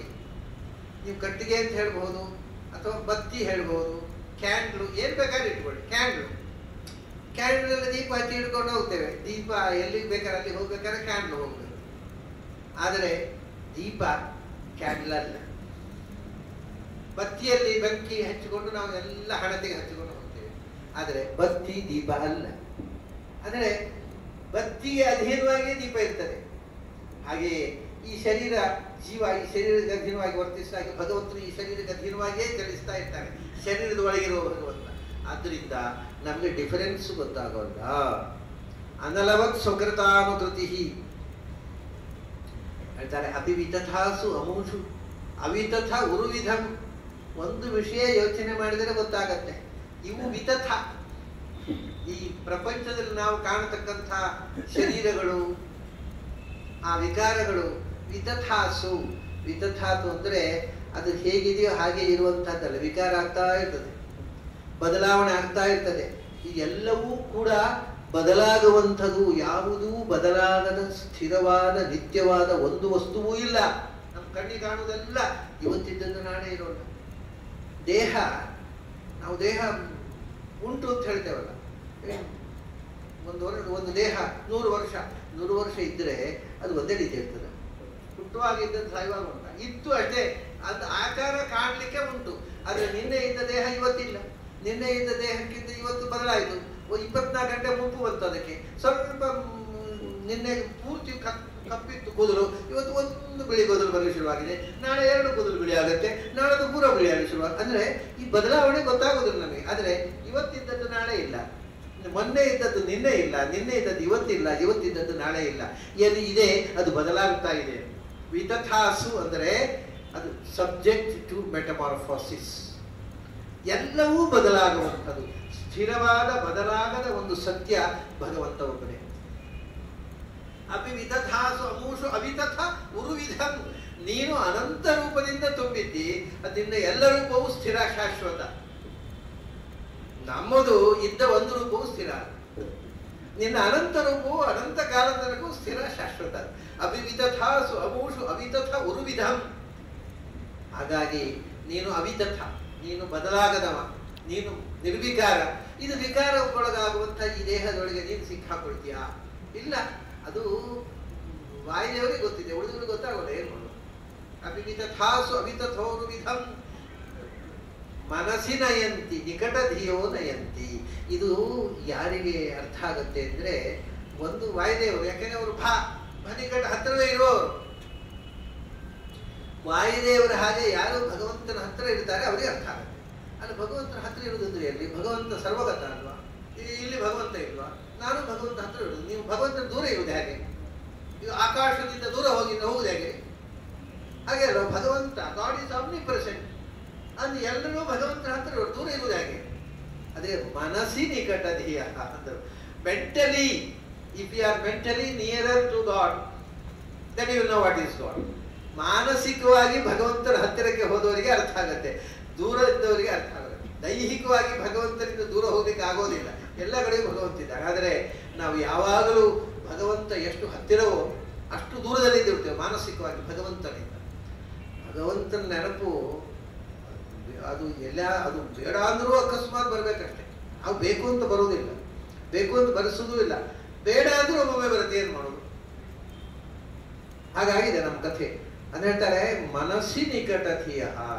ಯಾರು ಮನಸ್ಸಿನಿಂದ ಭಗವಂತನ ಸಮೀಪದಲ್ಲಿದ್ದಾರೆ, ಅಂದರೆ ಮಾನಸಿಕವಾಗಿ ಭಗವಂತನನ್ನ ನಿರಂತರ ಚಿಂತನೆ ಮಾಡ್ತಾರೆ, ಅವರಿಗೆ ಅರ್ಥ ಆಗುತ್ತೆ ಭಗವಂತ ಅಂದರೆ ಏನು, ಜೀವ ಅಂದರೆ ಏನು, ಈ ಲೈಫ್, ಈ ಬದುಕು ಅಂದರೆ ಏನು, ಇದರ ನಶ್ವರತೆ ಏನು, ಆ ನಶ್ವರದ ಒಳಗೆ ಇರತಕ್ಕ ಶಾಶ್ವತವಾದ ಸತ್ಯ ಏನು, ಇದನ್ನೆಲ್ಲ ಚಿಂತನೆ ಮಾಡಿದವರಿಗೆ ಅರ್ಥ ಆಗುತ್ತೆ. ಉಳಿದವರಿಗೆ ಹೇಗೆ ಅರ್ಥ ಆಗಬೇಕು? ಮನಸ್ಸಿ ನಿಕಟಧಿಯ ನಯಸಿ ನಯಂತಿ. ಅವರು ನಿಕಟಧಿಯ, ಭಗವಂತನ ಬಹಳ ಸಮೀಪದಲ್ಲಿ ತಮ್ಮ ಬುದ್ಧಿಯನ್ನು ಇಟ್ಟವರು. ಮನಸ್ಸಿ ನಯಂತಿ, ತಮ್ಮ ಮನಸ್ಸಿನಲ್ಲಿ ಈ ವಿಷಯವನ್ನು ಗ್ರಹಣ ಮಾಡ್ತಾರೆ. ಮನಸ್ಸಿಗೆ ಬರುತ್ತೆ, ಮನಸ್ಸಿಗೆ ಬರೋದು. ನೀವು ಹೇಳಿದ್ದು ನನಗೆ ಈಗ ಮನಸ್ಸಿಗೆ ಬಂತು ಅಂತೇವಲ್ಲ, ಅದೇ ಮನಸ್ಸಿಗೆ ಬರೋದು ಅಂತ ಕನ್ವಿನ್ಸ್ ಆಗೋದು. ಸೊ ಜ್ಞಾನಿಗಳಿಗೆ ಮಾತ್ರ ಇದು ಕನ್ವಿನ್ಸ್ ಆಗತ್ತೆ. ಮನಸ್ಸಿ ನಯಂತಿ, ಮನಸ್ಸಿಗೆ ಬರುತ್ತೆ. ಮನಸ್ಸಿಗೆ ಬರೋದು ಅಂದರೆ ನನಗೆ ಅದು ಇಷ್ಟವಾಗೋದು, ಒಪ್ಪಿಗೆ ಆಗೋದು. ಅರ್ಥ ಆಯಿತು, ಈಗ ಅರ್ಥ ಆಯಿತು, ಮನಸ್ಸಿಗೆ ಬಂತು ಅಂತ. ಹಾಗೆ ಭಗವಂತನ ಹತ್ತಿರದಲ್ಲಿ ಮನಸ್ಸನ್ನು ಇಟ್ಟವರು, ಮಾನಸಿಕವಾಗಿ ಭಗವಂತನನ್ನು ಹತ್ತಿರದಲ್ಲಿ ಉಪಾಸನೆ ಮಾಡಿದವರು, ಅಂಥವರಿಗೆ ಭಗವಂತನ ಈ ವಿಷಯ ಮನಸ್ಸಿನ ಯಂತಿ. ಯಾರಿಗೆ ತವ ನಿಕಟಧಿಯ, ನಿನಗೆ ಹತ್ತಿರದಲ್ಲಿ ಯೋಚನೆ ಮಾಡುವವರು ಆಗಬೇಕು. ಅಂಥವರು ಮನಸ್ಸಿನ ಯಂತಿ, ಮನಸ್ಸಿಗೆ ತಂದುಕೊಳ್ತಾರೆ ಈ ಸತ್ಯವನ್ನು. ಹೇಗೆ? ಅಭಿವಿಪತ್ಯ, ಎಲ್ಲೋ ಬಗೆಯಿಂದಲೂ ನಿನ್ನ ಬಗ್ಗೆ ಚಿಂತೆ ಮಾಡಿ ನಿನ್ನೆಡೆಗೆ ಸಾಗಿ. ವಿಪತನ ಅಂತಂದ್ರೆ ಸಾಗುವುದು. ಪತತಿ ಅಂದರೆ, ನಮಗೆ ಪತತಿ ಅಂದರೆ ಬೀಳುವುದು ಅಂತ ಒಂದೇ ಗೊತ್ತು. ಬಹಳ ಜನ ಸಂಸ್ಕೃತ ಪಂಡಿತರ ಪತತಿ ಅಂದರೆ ಬೀಳುತ್ತಾನೆ. ಪತತಿ ಅಂದರೆ ಬೀಳುವುದಷ್ಟೇ ಅಲ್ಲ, ಇದು ಪತಲ್ ಅಂದರೆ ಟು ಮೂವ್ ಅಷ್ಟೇ. ಬೀಳುವುದು ಒಂದು ಮೂವ್ಮೆಂಟ್ ಅಷ್ಟೇ, ಬೀಳುವುದಷ್ಟೇ ಪತನ ಅಲ್ಲ. ಮತ್ತೆ ಹೋಗುವುದು ಕೂಡ ಪತನವೇ. ಅದರಿಂದ ಅವನು ಸಂಸ್ಕೃತದಲ್ಲಿ ಹೇಳ್ಬೋದು, ಏನು, ಗ್ರಾಮಾತ್ ಗ್ರಾಮಂ ಪತತಿ. ಗ್ರಾಮದಿಂದ ಈ ಹಳ್ಳಿಯಿಂದ ಆ ಹಳ್ಳಿಗೆ ಪದ್ಧತಿಯಿಂದ ಬೀಳ್ತಾನೆಲ್ಲ, ಹೋಗ್ತಾನೆ. ಹಾಗೆ ಗೃಹಾತ್ ಉಪನ್ಯಾಸಂ ಶ್ರೋತುಂ ದೇವಾಲಯಂ ಪತತಿ. ಉಪನ್ಯಾಸ ಕೇಳಲಿಕ್ಕೆ ದೇವಾಲಯಕ್ಕೆ ಬರ್ತಾನೆ ಅಂತ ಅರ್ಥ, ಬೀಳ್ತಾನೆ ಅಂತ. ಇಲ್ಲಿ ಬಂದು ಯಾರು ಬೀಳ್ತಾನೆ ಅಂತಲ್ಲ. ಜಾರಿ ಬೀಳಬಾರದು ಅಂತಲ್ಲ ಉಪನ್ಯಾಸ ಹೇಳೋದು ನಾವು. ಒಂದು ಉಪನ್ಯಾಸ ಕೇಳಿ ಜಾರಿ ಬಿದ್ದರೆ ಕೇಳಿ ಏನು ಉಪಯೋಗ? ಅದರಿಂದ ಇಲ್ಲಿ ಪದ್ಧತಿ ಇದ್ದರೆ ನಾವು ಚಲಿಸುವುದು, ಚಲನೆ, ಜಸ್ಟ್ ಮೂವ್ಮೆಂಟ್. ಅದು ಚಲನೆ ಅನ್ನೋದು ಡೌನ್ವರ್ಡ್ ಆದರೆ ಬೀಳುವುದು ಅಷ್ಟೇ. ಬೀಳುವುದು ಅನ್ನೋದು ಪತನದ ಒಂದು ಆಸ್ಪೆಕ್ಟ್ ಹೊರತು ಪತನ ಅಂದರೆ ಎಲ್ಲವೂ ಬೀಳುವುದಲ್ಲ. ಹಾಗಾಗಿ ಅಭಿವಿಪತ್ಯ ಅಂದರೆ ಭಗವಂತನ ಕಡೆಗೆ ಪತನ ಮಾಡಿ ಅಂದರೆ ಗಮನ ಮಾಡಿ. ಭಗವಂತನ ಹತ್ರ ಹೋಗಿ ಜಾರಿ ಬೀಳುವುದಲ್ಲ, ಭಗವಂತನ ಕಡೆಗೆ ಮನಸ್ಸನ್ನು ಹರಿಸುವುದು ಅಂತ ಹೇಳ್ತೇವಲ್ಲ, ಅದು ಪತನ. ಅಭಿವಿಪತ್ಯ ಎಲ್ಲ ಕಡೆಯಿಂದಲೂ ಭಗವಂತನ ಕಡೆಗೆ ಮನಸ್ಸನ್ನು ಹರಿಗೆ ಬಿಟ್ಟು ಭಗವಂತನನ್ನು ಚಿಂತನೆ ಮಾಡಿ ತವ ನಿಕಟ ಧೀಯ, ಮನಸ್ಸಿನಲ್ಲಿ ನೀನು ಹತ್ತಿರವಾದವರಿಗೆ ನಿನ್ನ ವಿಷಯ ಮನಸ್ಸಲ್ಲಿ ಹೊಳೆಯಲಿಕ್ಕೆ ಶುರುವಾಗಿ ಅಂಥವರು ಮನಸ್ಸಿನ ಯಂತಿ, ಅವರು ಮನಸ್ಸಲ್ಲಿ ಬರ್ತೀಯಾರೆ. ಆವಾಗ ಅವರಿಗೆ ದೇವರು ಅಂದರೆ ಏನು, ಜೀವ ಅಂದರೆ ಏನು ಎಲ್ಲ ಗೊತ್ತಾಗುತ್ತೆ. ಇಲ್ಲದೆ ಇದ್ದರೆ ಏನು ಗೊತ್ತಾಗುತ್ತೆ? ಭಗವಂತನ ಬಗೆಗೆ ಅಷ್ಟು ಸುಲಭವಲ್ಲ ತಿಳಿಯೋದು. ಭಗವಂತನ ಬಗ್ಗೆ ಗೊತ್ತಾಯಿತು ಅನ್ನುವ ಭ್ರಮೆ ಬರುತ್ತೆ ಹೊರತು ಗೊತ್ತಾಗುವುದು ಸಾಧ್ಯ ಇಲ್ಲ. ಹೀಗೆ ಒಂದು ರೋಚಕವಾದಂಥ ಭಗವಂತನ ಅರಿವು, ಜೀವಭಾವ. ಅವತಾರದಲ್ಲಿ ಕೂಡ ಭಗವಂತ ಜೀವನೇ ಅವತರಿಸಿದ. ರಾಮ ಅಂದರೆ ಒಬ್ಬ ಜೀವ. ಅದಕ್ಕೆ ಮತ್ತೆ ಅವನು ಒಂದು ಸರಿಯಾಗಿ ಅವನು ನಾಟಕವೂ ಮಾಡ್ತಾನೆ. ಹೇಳ್ತಾನೆ ಆತ್ಮಾನಂ ಮಾನುಷಂ ಮನ್ಯೇ. ರಾಮ ಹೇಳಿದ್ರು ನಾನು ದೇವರಲ್ಲಪ್ಪ, ನಾನೊಬ್ಬ ಸಾಮಾನ್ಯ ಮನುಷ್ಯ ಅಂತಂದು ಬಿಡ್ತಾನೆ ರಾಮ. ಅದು ಯಾವಾಗಲೂ ಹಾಗೆ. ದೊಡ್ಡವರು ಈ ಸಣ್ಣವರು ನಾವು ಇಲ್ಲದಕ್ಕಿಂತ ಹೆಚ್ಚು ದೊಡ್ಡಸ್ತಿಗೆ ತೋರಿಸೋದು. ಯಾಕೆ ದೊಡ್ಡವರು ಆಗ್ಬೇಕಲ್ಲ ಏನಾದ್ರು ಮಾಡಿ ಅಂತ. ದೊಡ್ಡವರು ಯಾವತ್ತೂ ದೊಡ್ಡಸ್ತಿಗೆ ಎಕ್ಸಿಬಿಟ್ ಮಾಡುವುದು. ಅಂತ ಭಗವಂತ ತಾನೇ ದೇವರು ಅಂತ ಹೇಳಿಬಿಡ್ತಿರೋದೇ ಇಲ್ಲ ಅವರು. ನಾನು ಒಬ್ಬ ಸಾಮಾನ್ಯ ಮನುಷ್ಯ ಅಂತ ಅದನ್ನು ನಂಬಿಬಿಟ್ರು ಜನ. ಮತ್ತೆ ನಾನು ದೇವರು ಅಂತ ಹೇಳ್ಬಿಡ್ತಿರ್ಬೇಕಾ? ತಿರುಗಬಾರದು ಅಂತ ಏನೂ ಇಲ್ಲ. ನಾನೇ ದೇವರು ಅಂತ ಹೇಳಿ ಯಾರು ಕ್ವಶನ್ ಮಾಡುವರಿಲ್ಲ. ಆದರೆ ಹೇಳುವ ಅಗತ್ಯ ಇಲ್ಲ ದೇವರಿಗೆ. ತಾನೇ ದೇವರು ಅಂತ ಹೇಳ್ಕೊಂಡೆ ತಿರುಗಬೇಕಾ? ಅಲ್ಲಿ ಕೆಲವು ಸರ್ತಿ ಹೇಳ್ತಾನೆ. ಈಗ ಅರ್ಜುನ ಹತ್ರ ಹೇಳಿದ, ಅಹಂ ಸರ್ವಸ್ಯ ಪ್ರಭವ ಮತ್ತ ಸರ್ವ ಪ್ರವರ್ತತೆ. ಅಪ್ಪ, ನಿನ್ನ ಗಾಡಿ ಹೊಡೆಯುವ ಸಾರಥಿ ಅಂತ ತಿಳ್ಕೋಬೇಡ ನನ್ನನ್ನು, ನಾನು ಇಡೀ ವಿಶ್ವದ ಸಾರಥಿ ಅಂದ. ಅಗತ್ಯ ಬಿದ್ದಾಗ ಹೇಳಿದ. ರಾಮನಾಗಿ ಹೇಳ್ತಾರೆ, ನಾನೊಬ್ಬ ಸಾಮಾನ್ಯ ಮನುಷ್ಯ, ನಾನು ಹೆಂಡತಿಯನ್ನು ಕಳ್ಕೊಂಡು ದುಃಖ ಪಡುವ ಒಬ್ಬ ಸಾಮಾನ್ಯ ಮನುಷ್ಯ ಅಂತ ಅಂದ್ಬಿಟ್ಟ. ದೊಡ್ಡ ನಾಟಕ ಕಂಪನಿ ಅದು. ದೇವರ ನಾಟಕ ಕಂಪನಿ ಇದ್ರೆ ಬಹಳ ದೊಡ್ಡ ನಾಟಕ ಕಂಪನಿ. ಹೀಗೆ ಅದು ಭಗವಂತನ ರಹಸ್ಯ. ಅದು ಭರತ ಅವನ ಸಮೀಪದಲ್ಲಿರುವವನಿಗೆ ಗೊತ್ತು. ಯಾಕೆಂದರೆ ಯದೀಮುಪಹ್ವರತೆ ಸಾಧತೆ ಮತಿಹಿ ಅಂತ ವೇದ ಹೇಳ್ತದೆ. ಉಪಹ್ವರತೆ ಅಂತ ಅಲ್ಲಿ ಬರುತ್ತೆ ನೋಡಿ. ವಾಯುದೇವರಿಗೆ ಒಂದು ಉಪಹ್ವರತೆ ಅಂದ್ರೆ ಸಮೀಪದಲ್ಲೇ ಇರುವುದು, ಅದೇ ಅರ್ಥ. ನಿಕಟ ಭಾವ, ನಿಕಟ ಧಿಯ. ಉಪಹ್ವರತೆ, ಉಪ ಅಂದ್ರೆ ಬಳಿಯಲ್ಲೇ, ಹೊರತೆ ಇರ್ತಾನೆ. ಉಪಹ್ವರ ಅಂದ್ರೆ ರಹಸ್ಯ ಅಂತ ಗುಟ್ಟು. ಯಾವಾಗಲೂ ಒಟ್ಟಿಗೆ ಇರ್ತಾನೆ. ಆ ಗುಟ್ಟು ಅವನಿಗೆ ನವೋತಾವತ್ತ. ಯದೀಮುಪಹ್ವರತೆ ಸಾಧತೆ ಮತಿಹಿ ಋತಸ್ಯ ಧೇನ ಅನಯಂತ ಸಶ್ರುತಃ. ಹೀಗೆ ಭಗವಂತನ ಒಟ್ಟಿಗೆ ಇರುವವ, ಭಗವಂತನ ಸಮೀಪದಲ್ಲೇ ಇರುವವ, ಭಗವಂತನ ಅಂತರಂಗ ಸಖ. ಉಪಹ್ವರ ಗುಟ್ಟು. ಅವನ ಅಂತರಂಗ ಎಲ್ಲ ಗೊತ್ತಿರೋದು ಅವನು ಪ್ರಿಯ ಆದಂತಹ ಪ್ರಾಣದೇವರಿಗೆ ಮಾತ್ರ. ಉಳಿದವರಿಗೆಲ್ಲ ಗುಟ್ಟು ಹೇಗೆ ಗೊತ್ತಾಗಬೇಕು? ಹೀಗೆ ಬಹಳ ರೋಚಕವಾಗಿ ಭರತ ಶಬ್ದವನ್ನು ಬಳಸಿ ಭಗವಂತನ ಅಂತರಂಗ ಭಕ್ತರು ಪ್ರಾಣದೇವರು ಅಂತ ಅನ್ನೋದನ್ನು ಸೂಚಿಸಿ, ಅಲ್ಲಿಂದ ಹಾಗೆಯೇ ಪ್ರಾಣದೇವರ ಅನುಗ್ರಹದಿಂದ ನಾವು ನಿಕಟಧೀಯ, ಭಗವಂತನ ಹತ್ತಿರಕ್ಕೆ ನಮ್ಮ ಮನಸ್ಸನ್ನು ಕಳಿಸಿದರೆ ನಮಗೂ ಭಗವಂತ ಏನು ಅಂತ ಅರ್ಥ ಆಗತ್ತೆ. ಆದರೆ ಭಗವಂತನ ಕಡೆಗೆ ಮನಸ್ಸನ್ನೇ ಕಳಿಸದೇ ಇದ್ದವರು ಭಗವಂತನ ಬಗ್ಗೆ ಕಮೆಂಟ್ ಮಾಡಬಾರದು. ದೇವರ ಬಗ್ಗೆ ಒಂದು ವಿಷಯ ಏನು ಅಂದರೆ, ಈಗ ತುಂಬ ಜನ ದೇವರ ಬಗ್ಗೆ ಬರೀತಾರೆ.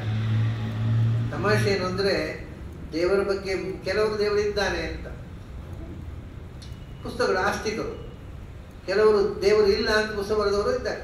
ಎಲ್ಲ ಥರದ ಪುಸ್ತಕಗಳು ಪ್ರಿಂಟ್ ಆಗಿವೆ, ಕನ್ನಡದಲ್ಲೇ ಆಗಿದೆ. ದೇವರು ಇದ್ದಾನೆ ಅಂತ ಕೆಲವರು ಬರೆದ್ರು, ಕೆಲವರು ದೇವರು ಇಲ್ಲ ಅಂತ ಬರೆದ್ರು. ವಿಷಯ ಏನು ಅಂದರೆ, ದೇವರು ಇದ್ದಾನೆ ಅಂತ ಬರೆದವರು ದೇವರನ್ನು ನೋಡಿಲ್ಲ, ದೇವರು ಇಲ್ಲ ಅಂತ ಬರೆದವರು ದೇವರನ್ನು ನೋಡದೆ, ಅವರು ನೋಡಲಿಲ್ಲ, ಅಷ್ಟೊಂದು ಇದ್ದಾನೆ ಇಲ್ಲೋ ಅಂತ ನೋಡಿಲ್ಲ. ಮತ್ತೆ ತೋಚಿದ್ದು ಬರೆಯೋರು. ಒಂದು ಮೂಲಭೂತವಾದ ಸಂಗತಿಯೇ ನಮಗೆ ಗೊತ್ತಿಲ್ಲ. ಏನಂದರೆ, ನಮಗೆ ಯಾವುದು ಗೊತ್ತಿಲ್ಲವೋ ಅದರ ಬಗ್ಗೆ ಬರೀಬಾರದು. ನಮಗೆ ಯಾವುದು ಗೊತ್ತಿಲ್ಲವೋ ಅದರ ಬಗ್ಗೆ ಬರೆದು ಇನ್ನೊಬ್ಬರ ತಲೆ ಯಾಕೆ ಕೆಡಿಸ್ಬೇಕು ನಾವು?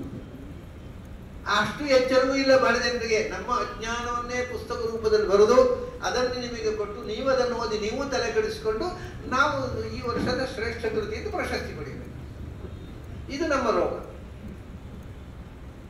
ಹಿಂದಿನವರು ಬರೆಯುವುದರ ಬಗ್ಗೆ ಬಹಳ ಎಚ್ಚರ. ಏನು ಅಂದರೆ ನಮಗೆ ಗೊತ್ತಿಲ್ಲ ಅಷ್ಟೇ. ಕೇಳಿದರೆ ಅದು ಇದೇ ದೇವರು ಇದ್ದಾನೋ ಇಲ್ಲೋ ನಮ್ಗೆ ಗೊತ್ತಿಲ್ಲ ಸರ್, ನೀವು ಪ್ರಾಮಾಣಿಕ ನಿಮ್ಮನ್ನು ನಂಬಬಹುದು. ಯಾಕೆಂದ್ರೆ ಗೊತ್ತಿಲ್ಲ. At least I know that I do not know. ಅದೇ ಗೊತ್ತಿಲ್ಲ ಬಹಳ ಜನರಿಗೆ. ಅದರಿಂದ ಯಾರಿಗೆ ಗೊತ್ತಿಲ್ಲ ಅನ್ನೋದು ಗೊತ್ತಿಲ್ಲವೋ ಅವ್ರು ಯಾವುದ್ರ ಬಗ್ಗೆಯೂ ಮಾತಾಡಬಾರದು, ಬರೀಬಾರದು, ಸುಮ್ಮನೆ ಇರಬೇಕು.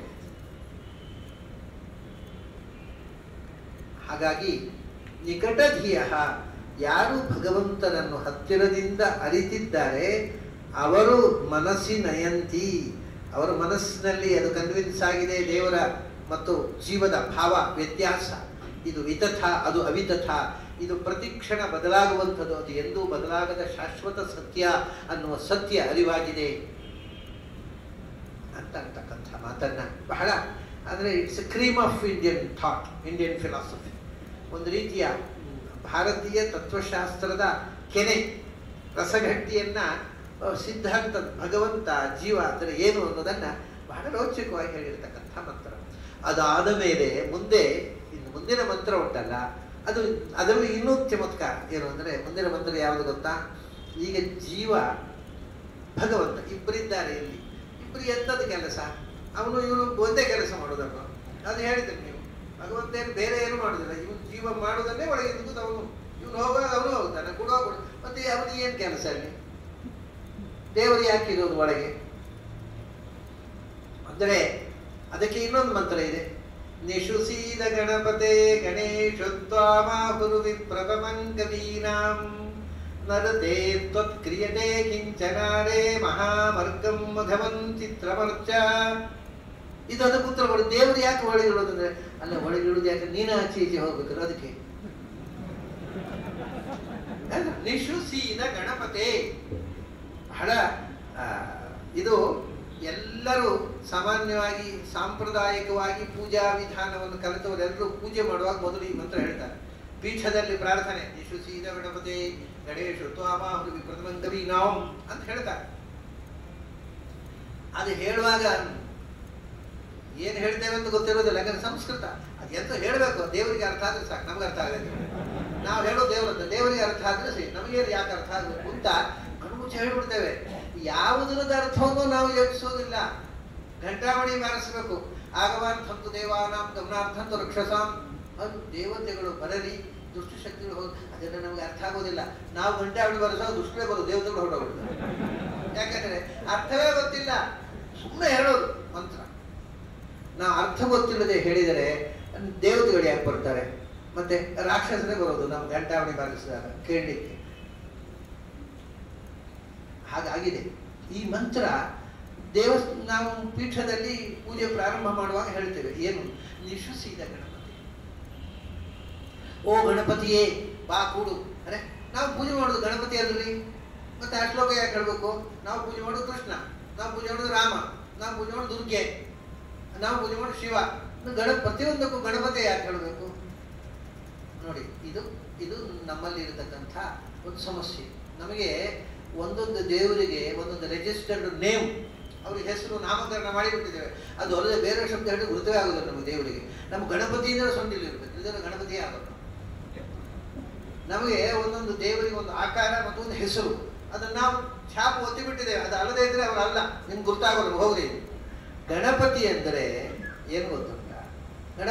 ಗಣಪತಿ ಅನ್ನೋದು ಸೊಂಡಿಲಿರುವವನು ವಿಷಯವೇ ಇಲ್ಲ. ಅಲ್ಲಿ ಗಣಗಳ ಒಡೆಯ. ಯಾವ ಗಣ? ಭೂತ ಗಣವ ಅಲ್ಲ, ಇಂದ್ರಿಯ ಗಣ. ನಮ್ಮ ಇಂದ್ರಿಯಗಳಲ್ಲಿ ಇದ್ದು ಇಂದ್ರಿಯ ಗಣಗಳನ್ನ ಅಂದರೆ ಕಣ್ಣು, ಕಿವಿ, ಮೂಗು, ನಮ್ಮ ಸಮಸ್ತ ಇಂದ್ರಿಯಗಳಲ್ಲಿ ಇದ್ದು ನಮ್ಮ ಇಂದ್ರಿಯಗಳನ್ನು ನಿಯಂತ್ರಿಸುವ ಓ ಭಗವಂತನೇ ಬಾ, ನನ್ನ ಇಂದ್ರಿಯಗಳಲ್ಲಿ ಕೂತಂತೆ ಪೀಠದಲ್ಲಿ ಕೂತು ನನ್ನ ಪೂಜೆ ಅಂತವು. ಇದು ಅನುಸಂಧಾನ. ಎಷ್ಟು ಜನ ಈ ಮಂತ್ರ ಹೇಳುವಾಗ ಹೀಗೆ ಅನುಸಂಧಾನ ಮಾಡಿ ಹೇಳ್ತಾರೆ ಹೇಳಿ? ಯಾಕಂದ್ರೆ ಹೇಳಿ ಅವ್ರ ತಪ್ಪೇನು ಅಲ್ಲ. ಯಾಕೆಂದ್ರೆ ನಮ್ಮ ಮಂತ್ರ ಮನೆಯಲ್ಲಿ ಚಿಕ್ಕವರಿದ್ದಾಗ ಅಪ್ಪ ಹೇಳಿದ್ರು, ಆ ಉರು ಹೊಡಿಯೋದನ್ನು ಅರ್ಥ ಅರ್ಥ ಅವನಿಗೆ ಗೊತ್ತಿಲ್ಲ, ಅಪ್ಪನಿಗೆ. ಮಗನಿಗೆ ಏನು ಹೇಳ್ತಾನೆ ಅವನು? ಅವನಿಗೆ ಗೊತ್ತಿಲ್ಲ, ಮಗನಿಗೆ ಗೊತ್ತಿಲ್ಲ, ಅಪ್ಪನಿಗೆ ಗೊತ್ತಿಲ್ಲ. ಉರು ಹೊಡೆಯಿಂದ ಇವನು ಉರು ಹೊಡೆದ ದೇವರ ಮುಂದೆ ಹೊಡೆದ ಅಷ್ಟೇ. ಏನು ಹೇಳ್ತೇನೆ ದೇವರ ಮುಂದೆ ಅಂತ ಯಾರಿಗೂ ಗೊತ್ತಿಲ್ಲ. ಭಯಾನಕ ಇದು. ನಮಗೆ ಅರ್ಥವಾಗದ ಭಾಷೆಯಲ್ಲಿ ದೇವರನ್ನು ಪೂಜೆ ಮಾಡುವುದು it is only possible in India. ಪ್ರಪಂಚದಲ್ಲಿ ಎಲ್ಲಿಯೂ ನಮಗೆ ಅರ್ಥವಾಗುವ ಭಾಷೆಯಲ್ಲೇ ದೇವರ ಹತ್ರ ಪ್ರಾರ್ಥನೆ ಮಾಡ್ತಾರೆ. ಭಾರತದಲ್ಲಿ ಮಾತ್ರ ನಮಗೆ ಅದೇ ರಗಳೆ, ಅರ್ಥ ಮಾಡಿಕೊಳ್ಳೋ ರಗಳೆ ಬೇಡ, ದೇವರಿಗೆ ಅರ್ಥ ಆದರೆ ಸಾಕು ಅಂತ ನಾವು ಬಿಟ್ಟೆ ಅರ್ಥ ಮಾಡಿಕೊಳ್ಳೋದು. ಗಣಪತೆ ನಿಶುಸೀದ, ಓ ಗಣಪತಿಯೇ, ಅಂದ್ರೆ ಇಂದ್ರಿಯ ಗಣಗಳ ಒಳಗೆ ಸನ್ನಿಹಿತನಾಗಿರ್ತಕ್ಕಂಥ ಓ ಭಗವಂತನೇ, ಅಂದ್ರೆ ನನ್ನ ಒಂದೊಂದು ಇಂದ್ರಿಯದೊಳಗೋಗಿದ್ದು ನನ್ನ ಕಣ್ಣು ನೋಡುವಂತೆ, ನನ್ನ ಕಿವಿ ಕೇಳುವಂತೆ, ನನ್ನ ಬಾಯಿ ಮಾತನಾಡುವಂತೆ, ನನ್ನ ಮೂಗು ಗಂಧವನ್ನ ಆಸ್ವಾದಿಸುವಂತೆ, ನನ್ನ ನಾಲಿಗೆ ರುಚಿಯನ್ನ ಗ್ರಹಿಸುವಂತೆ, ನನ್ನ ಕೈಕಾಲುಗಳು ತಮ್ಮ ತಮ್ಮ ಕೆಲಸಗಳನ್ನು ಮಾಡುವಂತೆ, ನಮ್ಮ ಸಮಸ್ತ ಇಂದ್ರಿಯಗಳನ್ನು ನಿಯಂತ್ರಿಸುವ ಇಂದ್ರಿಯಗಳ ಸ್ವಾಮಿಯಾದ ಓ ಋಷಿಕೇಶನೇ. ಋಷಿಕೇಶ ಅದು ಅದೇ ಅರ್ಥ. ಋಷಿಕ ಅಂದ್ರೆ ಇಂದ್ರಿಯ, ಋಷಿಕ ಅಂದ್ರೆ ಇಂದ್ರಿಯ. ಅದರಿಂದ ಋಷಿಕೇಶ ಅಂದ್ರೆ ಇಂದ್ರಿಯಗಳ ಸ್ವಾಮಿ, ಅವನೇ ಗಣಪತಿ. ಕೇಶ ಅಂದ್ರೂ ಅದೇ, ಕೇಶವ ಅಂದ್ರೂ ಅದೇ. ಕ ಅಂದರೆ ಸಂಸ್ಕೃತದಲ್ಲಿ ಕ ಅಂದರೆ ಇಂದ್ರಿಯ. ಅದರಿಂದ ಕೇಶ ಅಂದ್ರೆ ಇಂದ್ರಿಯಗಳ ಸ್ವಾಮಿ. ಕೇಶನಾಗಿ ಇಂದ್ರಿಯಗಳ ಸ್ವಾಮಿಯಾಗಿ ನಮಗೆ ವಂ ಅರಿವನ್ನು ಕೊಡುವವ ಕೇಶವ. ಅಂದ್ರೆ ಇಂದ್ರಿಯಗಳಲ್ಲಿ ಕೂತು ಕಣ್ಣಿನ ಮೂಲಕ ರೂಪದ ಅರಿವು, ಕಿವಿಯ ಮೂಲಕ ಶಬ್ದದ ಅರಿವು, ಮೂಗಿನ ಮೂಲಕ ಗಂಧದ ಅರಿವು, ನಾಲಿಗೆಯ ಮೂಲಕ ರಸದ ಅರಿವು, ತೊಗಲಿನ ಮೂಲಕ ಸ್ಪರ್ಶದ ಅರಿವು ಕೊಡುವವ ಕೇ ಇಂದ್ರಿಯದಲ್ಲಿ ಇದ್ದು, ಅಥವಾ ಇಂದ್ರಿಯದಲ್ಲಿ ಇಂದ್ರಿಯದ ಈಶನಾಗಿ ವಾಮ್ ಅಂದರೆ ಅರಿವು, ಇಂದ್ರಿಯಗಳ ಮೂಲಕ ಇಂದ್ರಿಯ ವಿಷಯಗಳ ಶಬ್ದ ಸ್ಪರ್ಶ ರೂಪರಸ ಗಂಧಗಳ ಅರಿವನ್ನು ಕೊಡುವವ ಕೇಶವ. ಆಗ ಕೇಶವ ಅಂದ್ರು ಇಂದ್ರಿಯಗಳ ಮೂಲಕ ಅರಿವನ್ನು ಕೊಡುವವ, ಋಷಿಕೇಶ ಅಂದ್ರು ಇಂದ್ರಿಯಗಳ ಮೂಲಕ ಅರಿವನ್ನು ಕೊಡುವವ, ಅವನೇ ಗಣಪತಿ. ಓ ನಮ್ಮ ಇಂದ್ರಿಯ ಗಣಗಳ ಪತಿಯೇ, ಬಂದು ಕೂಡು. ಇಲ್ಲಿ ಕೂತಿದ್ದಿ, ಆದರೆ ಅಲ್ಲಿ ಬಂದು ಕೂಡು. ಯಾಕಂದ್ರೆ ನಿನಗೆ ಈಗ ನಾನು ಆ ಪ್ರತಿಮೆಯಲ್ಲಿ ನಿನ್ನನ್ನು ಪೂಜೆ ಮಾಡಬೇಕು, ಅದಕ್ಕೆ ನೀನು ಅಲ್ಲಿ ಕೂಡದೇ ಇದ್ದರೆ ಬರೀ ಪಂಚಲೋಹದ ಪ್ರತಿಮೆ ಪೂಜೆ ಮಾಡುದ, ನಿನಗೆ ಪೂಜೆ ಆಗಬೇಕಲ್ಲ. ಅದಕ್ಕೆ ಇಲ್ಲಿ ಇದ್ದ ಭಗವಂತರೇ, ಅದಕ್ಕೆ ನೋಡಿ ಹೃತ್ಕಮಲ ಮಧ್ಯಾತ್ ಪ್ರತಿಮಾಯಾಮ್ ಆವಾಹಯಾಮಿ, ನನ್ನ ಹೃದಯದಲ್ಲಿ ಇರತಕ್ಕ ಭಗವತ್ ಶಕ್ತಿಯನ್ನ ಆ ಪ್ರತಿಮೆಯಲ್ಲಿ ಆವಾಹನೆ ಮಾಡ್ತೇನೆ, ಮಾಡಿ ಆ ಪ್ರತಿಮೆಯಲ್ಲಿ ಪೂಜೆ ಮಾಡ್ತೇನೆ. ಇದು ಇಷ್ಟು ಚಿಂತನೆ ಇದೆ ಇದರ ಹಿಂದೆ. ಪ್ರತಿಮೆ ಅಂದರೆ ಸುಮ್ಮನೆ ಮೂಢನಂಬಿಕೆಯಿಂದ ಪೂಜೆ ಮಾಡ್ತಿರ್ಲಿಲ್ಲ, ಅಥವಾ ಪ್ರತಿಮೆಯೇ ದೇವರು ಅಂತ ಪೂಜೆ ಮಾಡಿ. ಪ್ರತಿಮಾಯಾಮ್, ಆ ಪ್ರತಿಮೆಯಲ್ಲಿ ಬಂದು ಕೂಡು. ಯಾಕೆಂದ್ರೆ ಇದು ಒಂದು ಮಣ್ಣಿನ ಪ್ರತಿಮೆ ಅಲ್ವಾ, ಇದು ಚಲಿಸುವಂತೆ ಮಾಡಲಿಲ್ವಾ ನೀನು ಕೂತು, ನೀನು ಅದರಲ್ಲೂ ಕೂಡು, ಅದಕ್ಕೆ ಪೂಜೆ ಮಾಡ್ತೀನಿ ಅಂತ ಹೇಳ್ತ. ನಿಶುಸೀದ ಗಣಪತೆ ಗಣೇಶು ತ್ವಾಮಾಹು ವಿಪ್ರತಮಂ ಕವೀನಾಂ. ಅದು ನೀನೇ ಬಂದು ಯಾಕೆ ಕೂಡಬೇಕು ಅಂದ್ರೆ ನಮಗೊಂದು ವಿಷಯ ಗೊತ್ತಾಗಿದೆ. ಕವೀನಾಂ ಗಣೇಶು, ಕವಿಗಳ ಸಮುದಾಯದಲ್ಲಿ, ಕವಿಗಳ ಗುಂಪಿನಲ್ಲಿ ಮೊದಲನೇ ಕವಿ ನೀನು, ಮಹಾಕವಿ ನೀನು. ತುಂಬಾ ಜನ ಕವಿಗಳಿದ್ದಾರೆ, ಕವಿಗೋಷ್ಠಿ ಮಾಡಿದಾಗ ಒಂದು ಸೇರಿ ಕೂತ್ಬಿಡ್ತಾರೆ, ಅವ್ರು ಯಾವಾಗ ಮುಗಿಸ್ತಾರೆ ಅಂತ ಆಗತ್ತೆ, ಅಷ್ಟು ಗಮನ ಗೊತ್ತಾರೆ. ಆ ಕವಿಗಳ ಸಮುದಾಯದಲ್ಲಿ ನೀನು ಮಹಾಕವಿ. ಕವೀನಾಂ ಗಣೇಶ ತ್ವಾಮಾಹು ವಿಪ್ರತಮಂ. ವಿಪ್ರತಮಂ ಅಂದರೆ ವಿಶಿಷ್ಟ ಪ್ರಕೃಷ್ಟತಮಂ, ಎಲ್ಲರಿಗಿಂತ ದೊಡ್ಡ ಕವಿ ನೀನು, ಕವಿಗಳಲ್ಲೇ ಮಹಾಕವಿ ನೀನು. ನಾನು ಚಿಕ್ಕವನಿದ್ದಾಗ ಒಂದು ಗಣಪತಿಯ ಬಗ್ಗೆ ಒಂದು ಪದ್ಯ ಬರೆದಿದ್ದೆ. ಅವಾಗ ಕೇಳಿದ್ದೇನೆ, ನಿನ್ನ ಕವನ ಸಂಕಲನ ಒಂದು ಅಚ್ಚಾಗತಿ, ನೀನು ಕವಿ ಹೇಗಾದಿ ಅಂತ ಒಂದು ಪ್ರಶ್ನೆ ಹಾಕಿದ್ದೆ. ಅವನು ಕವನ ಸಂಕಲನವೇ ಇಲ್ಲ, ಅವನು ಮಹಾಕವಿ ಅಂತೀರಿ. ಏನು ಕಥೆ? ಕವಿ ಅಂದರೆ ಏನು ಗೊತ್ತಾ? ಸಂಸ್ಕೃತದಲ್ಲಿ ಕವಿ ಅನ್ನುವ ಶಬ್ದಕ್ಕೆ ನಾವು ಕವಿ ಅನ್ನೋದು ಕನಿಷ್ಠ ಒಂದಾದರೂ ಕೆಟ್ಟ ಕವನ ಬರೆದಿರ್ಬೇಕು, ಅಂದ್ರೆ ಕವಿ ಆಗೋಣ. ಇದು ಕವಿ ಅಂತ ಕರೆಯೋಲ್ಲ ನಾವು. ಆದರೆ ಯಃ ಸರ್ವಜ್ಞ ಸರ್ವವಿತ್ ಕವಿರು ಮನೀಷಿ ಪರಿಭೂ ಸ್ವಯಂಭೂ, ವೇದದಲ್ಲಿ ದೇವರನ್ನು ಕವಿ ಅಂತ ಕರೀತಾರೆ. ಅಂದ್ರೆ ಕವನ ಬರೆಯುವ ಚಾಳಿ ಉಂಟು ಅಂತ ಅರ್ಥ ಅಲ್ಲ. ಅದಕ್ಕೆ ಕವಿ ಅಂದ್ರೆ ಏನು ಗೊತ್ತಾ? ಕುಂಗ್ ಶಬ್ದೇ, ಶಬ್ದಕ್ಕೂ ಅರ್ಥಕ್ಕೂ ಸಂಬಂಧವನ್ನು ತಿಳಿದವ ಅಂತ. ಅಂದರೆ ಎಲ್ಲ ಶಬ್ದಗಳಿಂದ ಎಲ್ಲ ಅರ್ಥಗಳನ್ನು ತಿಳಿಯಬಲ್ಲವ, ಶಬ್ದಾರ್ಥಗಳ ಸಂಬಂಧವನ್ನು ಬಲ್ಲವ ಅಂದ್ರೆ ಸರ್ವಜ್ಞ. ಇಷ್ಟೇ ಅರ್ಥ. ಕವಿಗಳಿಗೆ ತಾವು ಏನನ್ನು ಬರೀತೇವೆ ಆ ಶಬ್ದಕ್ಕೂ ಅರ್ಥಕ್ಕೂ ಸಂಬಂಧ ಗೊತ್ತಿರಬೇಕು ಅನ್ನೋದಕ್ಕೋಸಿ ಇವನ್ನು ಕವಿಗಳು ಅನ್ನೋ. ನಿಜವಾಗಿ ಕವಿ ಇದ್ರೆ ಶಬ್ದ ಮತ್ತು ಅರ್ಥಗಳ ಸಂಬಂಧವನ್ನು ಬಲ್ಲವ. ವಾಗರ್ಥ ವಿವ ಸಂಪೃಕ್ತೌ ವಾಗರ್ಥ ಪ್ರತಿಪತ್ತಯೇ. ವಾಕ್ಕು ಮತ್ತು ಅರ್ಥ, ಶಬ್ದ ಮತ್ತು ಶಬ್ದದಿಂದ ವಾಚ್ಯ, ಜಗತ್ತಿನ ಎಲ್ಲ ಶಬ್ದಗಳ ಎಲ್ಲ ವಾಚ್ಯಗಳನ್ನು ತಿಳಿದವ ಕವಿ. ಅಂದರೆ ಅವನು ಸರ್ವಜ್ಞನೇ ಇರಬೇಕು. ಯಾವ ಭಾಷೆಯ ಯಾವ ಶಬ್ದ ಹೇಳಿದ್ರು ಅರ್ಥ ಆಗಬೇಕು ಅವನಿಗೆ, ಅವನು ಕವಿ. ಆದ್ದರಿಂದ ಕವೀನಾಂ ಗಣೇಶು ಅಂದರೆ ಜ್ಞಾನಿಗಳ ಸಮುದಾಯದಲ್ಲಿ ನೀನು ವಿಪ್ರತಮಂ, ಸರ್ವಶ್ರೇಷ್ಠ. ಅಂದರೆ ನೀನು ಸರ್ವಜ್ಞ. ಬೇಕಾದಷ್ಟು ಜ್ಞಾನಿಗಳಿರಬಹುದು, ಆದರೆ ನಿನ್ನಂಥ ಜ್ಞಾನಿಗಳನ್ನು ಎಲ್ಲಿ ತರಬೇಕು ನಾವು? ನಿನಗೊಬ್ಬನಿಗೆ ಎಲ್ಲವೂ ಗೊತ್ತು, ಚೂರು ಚೂರು ಗೊತ್ತಿದ್ದವರು ತುಂಬ ಜನ ಇದ್ದಾರೆ. ಅವ್ರನ್ನ ಕಟ್ಕೊಂಡು ಏನು ಮಾಡೋದು? ನಮಗೂ ಒಂಚೂರು ಗೊತ್ತಿದೆ, ಅವ್ರಿಗೆ ಒಂಚೂರು ಗೊತ್ತಿದೆ ಅಷ್ಟೇ. ನಮ್ಗೆ ಅದಲ್ಲ, ಎಲ್ಲ ಗೊತ್ತಿದ್ದವನು ಬೇಕು, ಅದು ನೀನೊಬ್ಬನೇ. ಕವೀನಾಂ ಗಣೇಶು ತ್ವಾಮಾಹುರು ವಿಪ್ರತಮಂ, ಜ್ಞಾನಿಗಳ ಸಮುದಾಯದಲ್ಲಿ ನಿನ್ನಷ್ಟು ಜ್ಞಾನಿಗಳು ಇನ್ನೊಬ್ಬರಿಲ್ಲ. ನೀನು ಸರ್ವಶ್ರೇಷ್ಠ ಜ್ಞಾನಿ. ಅಂದರೆ ಯು ಆರ್ ಆಮ್ನಿಷಿಯಂಟ್, ನೀನು ಸರ್ವಜ್ಞ. ಆದ್ದರಿಂದ ನಿನಗೆ ಗೊತ್ತಿಲ್ಲದಿಲ್ಲ, ಅದಕ್ಕೋಸ್ಕರ ನಿನ್ನನ್ನು ಪ್ರಾರ್ಥನೆ ಮಾಡ್ತಾ ಇದ್ದೇನೆ. ಬಾ ಕೂಡು ಈ ವಿಗ್ರಹದಲ್ಲಿ. ಅಲ್ಲ, ಸರ್ವಜ್ಞನ ಅಂದರೆ ಕೂತು ಏನು ಮಾಡಬೇಕು? ಬರೇ ಸರ್ವಜ್ಞ ಅಲ್ಲ, ಎಲ್ಲವನ್ನು ತಿಳಿದವನು ಮಾತ್ರವೇ ಎಲ್ಲವನ್ನು ಮಾಡಬಲ್ಲ. ಯಾಕಂದ್ರೆ ಯಾವುದು ಮಾಡಬೇಕು ಯಾವುದು ಮಾಡಬಾರದು, ಯಾರು ಯಾವಾಗ ಏನು ಮಾಡಬೇಕು ಅನ್ನೋದು ನಿನಗೆ ಗೊತ್ತು, ನನಗೆ ಗೊತ್ತಿಲ್ಲ. ಆದ್ದರಿಂದ ನಾನು ಏನು ಮಾಡಬೇಕು ಅನ್ನೋದು ನಿನಗೆ ಗೊತ್ತಿದೆ, ನನಗೆ ಗೊತ್ತಿಲ್ಲ. ನನ್ನೊಳಗೆ ಕೂತು ನಾನು ಯಾವಾಗ ಏನು ಮಾಡಬೇಕು ಅದನ್ನು ಮಾಡಿಸು. ನರುತೆ ತ್ವತ್ಕ್ರಿಯತೆ, ನೀನು ಇಲ್ಲದೆ ಇದ್ರೆ ಏನೂ ನಡೆಯೋಲ್ಲ. ನೀನು ಸರ್ವಕರ್ತ. ಈ ಬೊಂಬೆ ಚಲಿಸೋಲ್ಲ, ಈ ಯಂತ್ರವನ್ನು ಚಲನೆ ಕೊಡತಕ್ಕವ ನೀನು, ಚಾಲಕ ಶಕ್ತಿ ನೀನು. ಅದರಿಂದ ಬಂದು ಕೊಡು. ನರುತೆ ತ್ವತ್ಕ್ರಿಯತೆ, ಋತೆ ತ್ವದೃತೆ, ನಿನ್ನನ್ನು ಬಿಟ್ಟು ನ ಕ್ರಿಯತೆ, ಯಾರೂ ಏನೂ ಮಾಡುವುದು ಸಾಧ್ಯ ಇಲ್ಲ, ಯಾವ ಕ್ರಿಯೆಯೂ ನಡೆಯೋಲ್ಲ. ಕಿಂಚನ, ಏನೂ ನಡೆಯೋಲ್ಲ. ಮತ್ತೆ ಎಲ್ಲಿ ಅಲ್ಲ, ಆರೇ ನರತೆ ತ್ವತ್ಕ್ರಿಯತೆ ಕಿಂಚನ ಆರೇ. ಆರೇ ಅಂದರೆ ದೂರದಲ್ಲಿ ಮತ್ತು ಹತ್ತಿರದಲ್ಲಿ. ಹತ್ತಿರದಲ್ಲಿ ನನ್ನ ಒಳಗೆ, ನನ್ನ ಸ್ವಂತ, ನನ್ನ ಆತ್ಮ, ನನ್ನ ಮನಸ್ಸು, ನನ್ನ ಅದಕ್ಕಿಂತ ಹತ್ತಿರದ ವಸ್ತು ಯಾವುದೂ ಇಲ್ಲ. ಅಲ್ಲಿಯೂ ಏನು ಕೆಲಸ ನಡೆಯೋಲ್ಲ. ದೂರದಲ್ಲಿ, ಪೀಠದಲ್ಲಿ, ಆಚೆ ಮನೆಯಲ್ಲಿ, ಇನ್ನೊಂದು ಊರಿನಲ್ಲಿ, ಅದು ಎಲ್ಲಿಯೂ ದೂರದಲ್ಲೂ ನೀನು, ಹತ್ತಿರದಲ್ಲೂ ನೀನು, ಇಹದಲ್ಲೂ ನೀನು, ಪರದಲ್ಲೂ. ಆರೇ, ಆರೇ ಅಂದರೆ ದೂರದಲ್ಲಾಗಲಿ ಹತ್ತಿರದಲ್ಲಾಗಲಿ. ಆರೇ ಮತ್ತು ಆಖೆ ಅಂತ ಎರಡು ಶಬ್ದ, ಸಂಸ್ಕೃತ ವೈದಿಕ ಶಬ್ದ ಇದೆ. ಆರೇ ಮತ್ತು ಆಖೆ ಎರಡಕ್ಕೂ ಅರ್ಥ ದೂರದಲ್ಲಿರಲಿ ಹತ್ತಿರದಲ್ಲಿರಲಿ, ಎಲ್ಲಿಯೂ ನೀನಿಲ್ಲದೆ ಏನೂ ನಡೆಯೋಲ್ಲ. ಅಂದರೆ ಹತ್ತಿರದಲ್ಲಿರುವಂಥದ್ದು ಮಾಡುವವನು ನೀನೇ. ಇಲ್ಲಿ ಹತ್ತಿರದಲ್ಲಿರುವಂಥದ್ದು ನನ್ನ ಒಳಗೆ, ನನ್ನ ಮನೆಯಲ್ಲಿ ಇರುವಂಥದ್ದಲ್ಲ. ಆಕಾಶದಲ್ಲಿ ಇರತಕ್ಕಂಥ ರಿಮೋಟ್ ಕಂಟ್ರೋಲ್ ಮಾಡುವವನು ನೀನೆ. ಅವುಗಳಿಲ್ಲ, ಗ್ರಹ ನಕ್ಷತ್ರಗಳು ಅವು ಹೇಗೆ ಚಲಿಸಬೇಕು, ಏನಾಗಬೇಕು, ಎಲ್ಲ ನೀನೆ. ಆದ್ದರಿಂದ ಇಡೀ ವಿಶ್ವದ ಎಲ್ಲ ಕ್ರಿಯೆಯು ದೂರದಲ್ಲಿರಲಿ ಹತ್ತಿರದಲ್ಲಿರಲಿ, ಒಳಗಿರಲಿ ಹೊರಗಿರಲಿ, ಯಾವುದು ನಿನ್ನನ್ನು ಬಿಟ್ಟು ನಡೆಯೋಲ್ಲ. ನರುತೆ ತ್ವತ್ಕ್ರಿಯತೆ ಕಿಂಚನಾರೇ. ಆದ್ದರಿಂದ ಕೊನೆಯ ಪಾಲು ನೋಡಿ, ನಾನು ಈಗ ನಿನ್ನ ಪೂಜೆ ಮಾಡಬೇಕು. ಪೀಠದಲ್ಲಿ ಬಂದು ಕೂಡು ಅಂತ ಕೇಳಿಕೊಂಡೆ. ಈಗ ನೀನು ಪೀಠದಲ್ಲಿ ಕೂತಿ ಸಾಲದು. ಪೀಠದಲ್ಲಿ ಕೂತ್ರೆ ಯಾರು ಪೂಜೆ ಮಾಡೋದು? ನನಗೆ ಪೂಜೆ ಮಾಡಲಿಕ್ಕೆ ಬರೋಲ್ಲ. ಮತ್ತೆ ಪೀಠದಲ್ಲಿ ಕೂತು ಪೂಜೆ ತಗೋ, ನನ್ನೊಳ ಕೂತು ನೀನೇ ಪೂಜೆ ಮಾಡಿಕೊ. This is the beauty. ನರತೆ ತ್ವತ್ಕ್ರಿಯತೆ ಕಿಂಚನಾರೆ ಮಹಾಂ. ಯಾಕೆಂದ್ರೆ ನಾನು ನಿನ್ನನ್ನು ಏನು ಪೂಜೆ ಮಾಡೋದು? ನೀನು ಮಹಾಂ, ಮಹತ್ತಾದ ವಸ್ತು. You are the greatest one. ನಿನ್ನ ಪೂಜೆ ಮಾಡುವಷ್ಟು ಯೋಗ್ಯತೆ ನನಗಿಲ್ಲ. ನೀನು ಅತ್ಯಂತ ದೊಡ್ಡ ಸಂಗತಿ.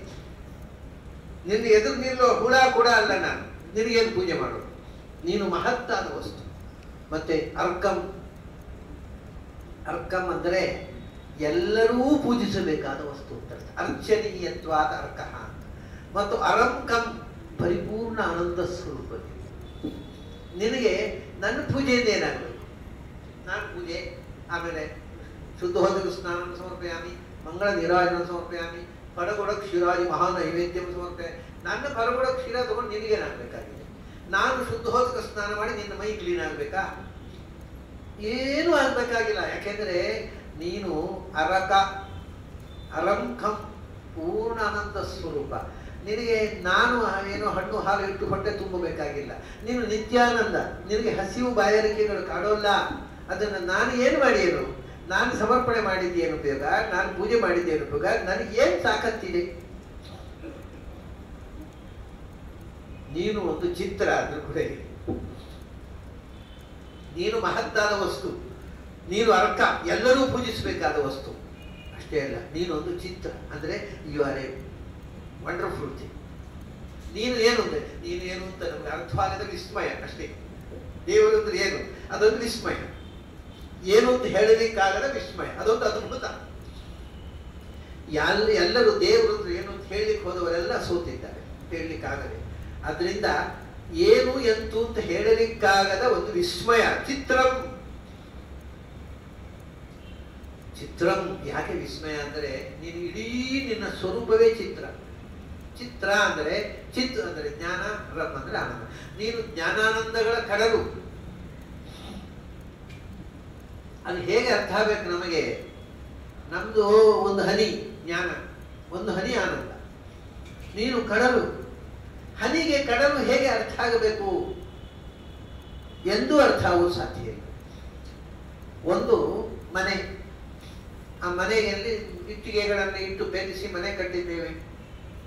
ಆ ಇಡೀ ಮನೆಯ ಒಟ್ಟು ಸ್ಟ್ರಕ್ಚರ್ ಏನು ಅಂತ ಆ ಮನೆಯ ಒಂದು ಮೂಲೆಯಲ್ಲಿ ಪಂಚಾಂಗದ ಮೇಲೆ ಇಟ್ಟ ಒಂದು ಇಟ್ಟಿಗೆಯಲ್ಲಿರುವ ಒಂದು ಮಣ್ಣಿನ ಕಣಕ್ಕೆ ತಿಳಿಯುತ್ತೋ ಹಾಗೆ ಇಡೀ ಕಟ್ಟಡದ ಒಂದು ಇಟ್ಟಿಗೆಯ ಒಂದು ಮಣ್ಣಿನ ಕಣ ನಾನು. ನನಗೆ ಇಡೀ ಕಟ್ಟಡ ಏನು ಅಂತ ಗೊತ್ತಾಗಲ್ಲ. ನೀನು ಕಟ್ಟಡದ ಶಿಲ್ಪಿ, ಅದು ಬಿಡು. ಕಟ್ಟಡ ಏನು ಅಂದ್ರೆ ನನಗೆ ಅರ್ಥ ಆಗ್ತಾ ಇಲ್ಲ. ಯಾಕಂದ್ರೆ ಕಟ್ಟಡದ ಒಂದು ಮೂಲೆಯಲ್ಲಿರೋ ಒಂದು ಮಣ್ಣಿನ ಕಣ ನಾನು. ನನಗೆ ಕಟ್ಟಡವನ್ನು ನೋಡಿ ಅರ್ಥ ಮಾಡಿಕೊಳ್ಳುವುದೇ ಸಾಧ್ಯ ಇಲ್ಲ. ಆ ಕಟ್ಟಡದ ಶಿಲ್ಪಿ, ಎಂಜಿನಿಯರು, ಪ್ಲಾನು, ಇದೆಲ್ಲ ಏನು ಅರ್ಥ ಆಗತ್ತೆ ನನಗೆ? ಅದರಿಂದ ನೀನು ಒಂದು ವಿಚಿತ್ರ. You are a wonder. ಭಗವಂತ ಏನು ಅಂದ್ರೆ ಒಂದು ವಂಡರ್ ಅಷ್ಟೇ, ವಂಡರ್ ಆಫ್ ದ ವರ್ಲ್ಡ್. ಆದ್ದರಿಂದ ನಾನು ಏನು ಹೇಳೋದು ಗೊತ್ತುಂಟ, ಈಗ ಅಲ್ಲಿ ಒಂದು ಕೂಡು ಅಂತ ಹೇಳಿದೆ. ಯಾಕೆಂದ್ರೆ ನಿನ್ನ ಪೂಜೆ ಮಾಡಬೇಕು ಅಂತ ನನಗೆ ಆಸೆ. ಆದರೆ ಪೂಜೆ ಮಾಡುವ ತಾಕತ್ತಿಲ್ಲ ನನಗೆ. ನಿನ್ನನ್ನು ನಾನು ಏನು ಪೂಜೆ ಮಾಡೋದು? ಆದ್ರೂ ಪೂಜೆ ಆಗ್ಬೇಕಲ್ಲ. ಒಂದು ಕೆಲಸ ಮಾಡು, ಅಲ್ಲಿ ಕೂಡು, ಪೂಜೆ ತಗೋ, ಇಲ್ಲಿ ಕೂಡು, ಪೂಜೆ ಮಾಡು. ನೀನೇ ನಿನ್ನ ಪೂಜೆ ಮಾಡು. ನಾನೇ ಪೂಜೆ ಮಾಡಿ ನಿನಗೇನಯ್ಯ ಅಂದ್ರೆ ಈಗ ನಾನು ಪೂಜೆ ಮಾಡುವುದು ಅಂತ ಇಟ್ಕೊಂಡ್ರು ನಾನು ಸುಮ್ಮನೆ ಪೂಜೆ ಮಾಡ್ತೇನೆ. ಹರಿವಾಣ, ಉದ್ಧರಣೆ, ಪಾತ್ರೆ ಇದೆಲ್ಲ ಇರ್ತಾರೆ. ಆ ಉದ್ಧರಣೆ ತೆಗೆದು ಭಗವತ್ ಪೂಜಾಖ್ಯಂ ಕರ್ಮಕರಿಷೇ ಅಂತ ಉದ್ಧರಣೆ ನೀರು ಬಿಡ್ರಿ ಅಂತ ನೀರು ಬಿಟ್ಟಿದ್ದೇನಲ್ವ. ಆಗ ನನ್ನ ಪೂಜೆಗೆ ಒಂದು ಉದ್ಧರಣೆ ಇತ್ತಲ್ವ, ಹಾಗೆ ನಿನ್ನ ಪೂಜೆಗೆ ನೀನೇ ಮಾಡುವ ನಿನ್ನ ಪೂಜೆಗೆ ನಾನೊಂದು ಉದ್ಧರಣೆ ಆಗ್ತೀನಿ ಅಷ್ಟೇ. I am an instrument. Use me as an instrument to your worship.